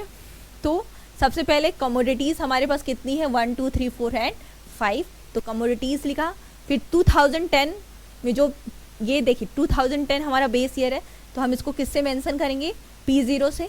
2014 हमारा करेंट ईयर है, तो हम इसको किससे मेंशन करेंगे, P1 से. तो प्राइस ऑफ 2010 P0 और प्राइस ऑफ 2014 P1. अब ये सब जो वैल्यू दी हुई है ना, ये जो प्राइस दिए हो इनका हम P0 दैट मीन्स ए का क्या क्या है, 2010 के केस में ये जो सारे आइटम के प्राइस हैं इनको हम लिखेंगे 40 50 80 100 एंड 150. इसी तरह 2014 के वैल्यू को पुट करेंगे, देन इनका हम क्या करेंगे, टोटल करेंगे, सम करेंगे, और सिर्फ सिंपल वे में हमको वैल्यू को पुट कर देना है फॉर्मूले में. That means summation of P1 into 100 divided by summation of P0, है ना. तो समेशन ऑफ P1 कितना है हमारा, P1 480 into 100 divided by summation of P0 कितना है, 420. तो इसको जब हम सिंप्लीफाई करेंगे तो हमारी वैल्यू कितनी आएगी, 114.29. ये हमारा सिंपल एग्रीगेट मेथड था, ओके. दूसरा क्या है, simple average of price relative method. Simple average of, देखिए इसके नाम से ही हमको पता चल रहा है, simple average of price relative method. That means जो हमने इसके पहले सिंपल एग्रीगेट मेथड पढ़ा था, है ना, उसमें कुछ भी नहीं करना है, सिर्फ हमको उसका एवरेज निकाल देना. देखिए हर मेथड का जो नाम है ना, आधी बात तो हम उसके नाम को पढ़कर ही समझ सकते हैं. जैसे इसका लिखा हुआ simple average of price relative method, तो जो हमने सिंपल एग्रीगेट मेथड पढ़ा उसका सिंपल वे में हमको क्या निकाल देना है, एवरेज निकाल देना है. तो in this method the first of all price relatives of the various item included in the index are obtained, and for this purpose current year price of each commodity is divided by the price of the base year. And कुछ भी नहीं है इसमें. देखिए ये फॉर्मूले से हमको क्या, ये जो हमने पढ़ा था ना, summation of P1 divided by summation of P0 into 100, ये तो हमने इतना पार्ट हमने जो सिंपल एग्रीगेट मेथड में ही पढ़ लिया था, और डिवाइडेड बाई n. देखिए ये क्वेश्चन सॉल्व करते हैं तो बहुत अच्छे से हमको समझ में आ जाएगी चीज़ें. देखिए हमारे पास construct index number 2014 taking 2010 as a base year. 2010 को हमको यहाँ बेस ईयर मानना है, तो ये हो गया हमारा P0, ये हो गया हमारा P1, ओके. अब ये P0 P1, सबसे पहले हमको क्या करना है, सिंपल, जैसे हम सिंपल एग्रीगेट मेथड में चीज़ें कैलकुलेट कर रहे थे, है ना, P1 सॉरी उसमें तो हम क्या कर रहे थे, समेशन कर रहे थे, बट एक पहले सिंपल सा जो इसमें हमको पहले सम नहीं करना है. सबसे पहले हमको जो हम normal index number P1 divided by P0 into 100 करके जो निकालते हैं नॉर्मल, वैसे कर लेना है. तो देखिए जो प्राइस रिलेटिव निकल के आया, ये क्या क्या आया, 100, देन दैट मीन्स कि P1 divided by P0 into 100. तो ये जो प्राइस रिलेटिव हमारा निकल के आएगा, इसको हमको क्या करना है, इनका टोटल सम करना है. टोटल सम करने के बाद इसको, ये जो PR है इसको हम प्राइस रिलेटिव बोलते हैं, ओके. तो summation of price relative divided by number of observation हम कह सकते हैं, या नंबर ऑफ आइटम। हमारे पास यहाँ देखिए n का मतलब number of observation, number of item कितने हैं 1 2 3 4 5 6 and 7।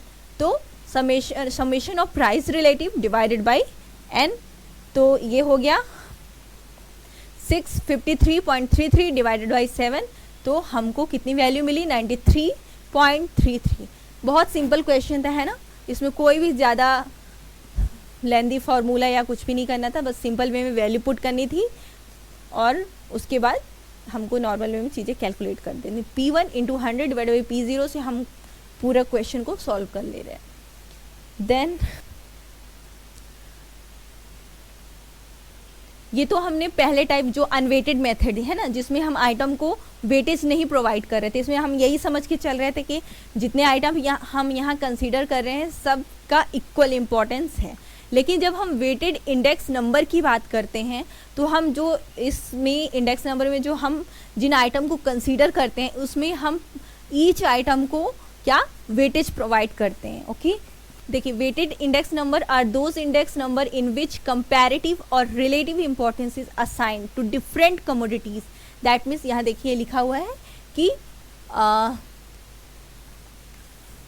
which comparative or relative importance is assigned to different commodities and on account of his adjustment these index number are considered more rational and logical।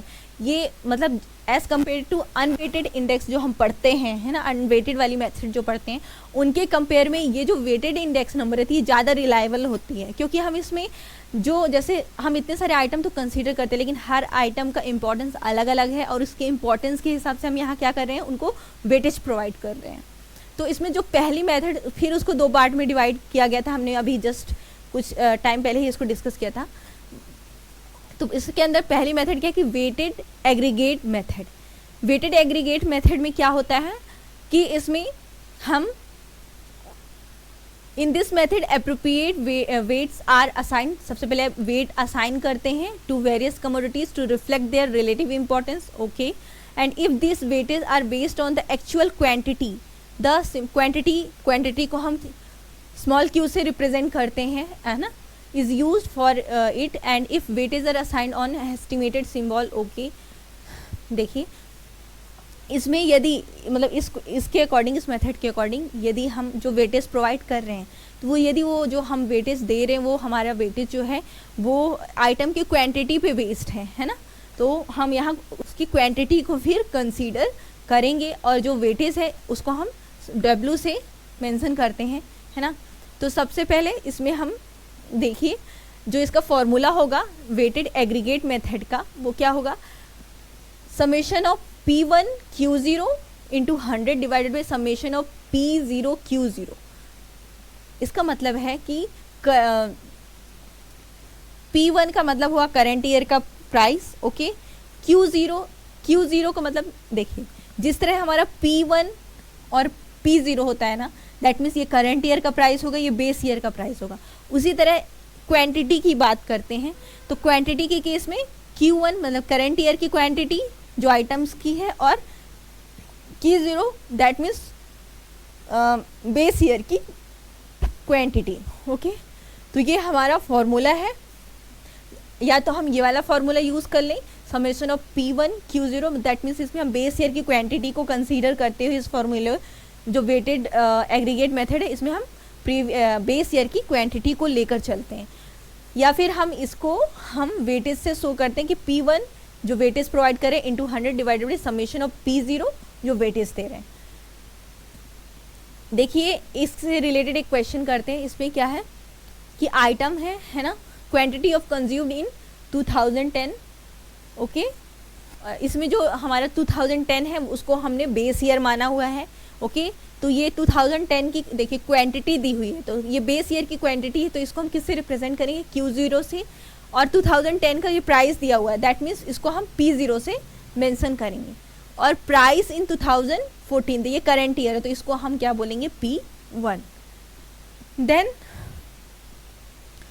देखिए सबसे पहले हम एक simple सी table बनाएंगे, हमने item को मेंशन किया, फिर Q0 that means quantity of the base year, then price of the base year, then price of the current year.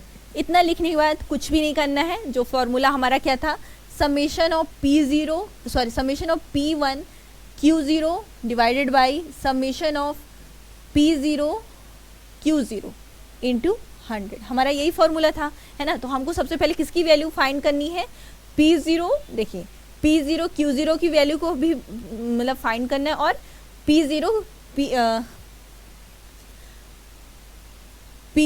Q0, okay, P1 Q0, ये हमारा जो ये फॉर्मूला था ना, P1 Q0 P0 Q0, इनकी वैल्यू को फाइंड करेंगे, और ये जो हमारा वैल्यू फाइंड कैसे करेंगे, Q0 P0, इनका हम मल्टीप्लाई करेंगे, है ना।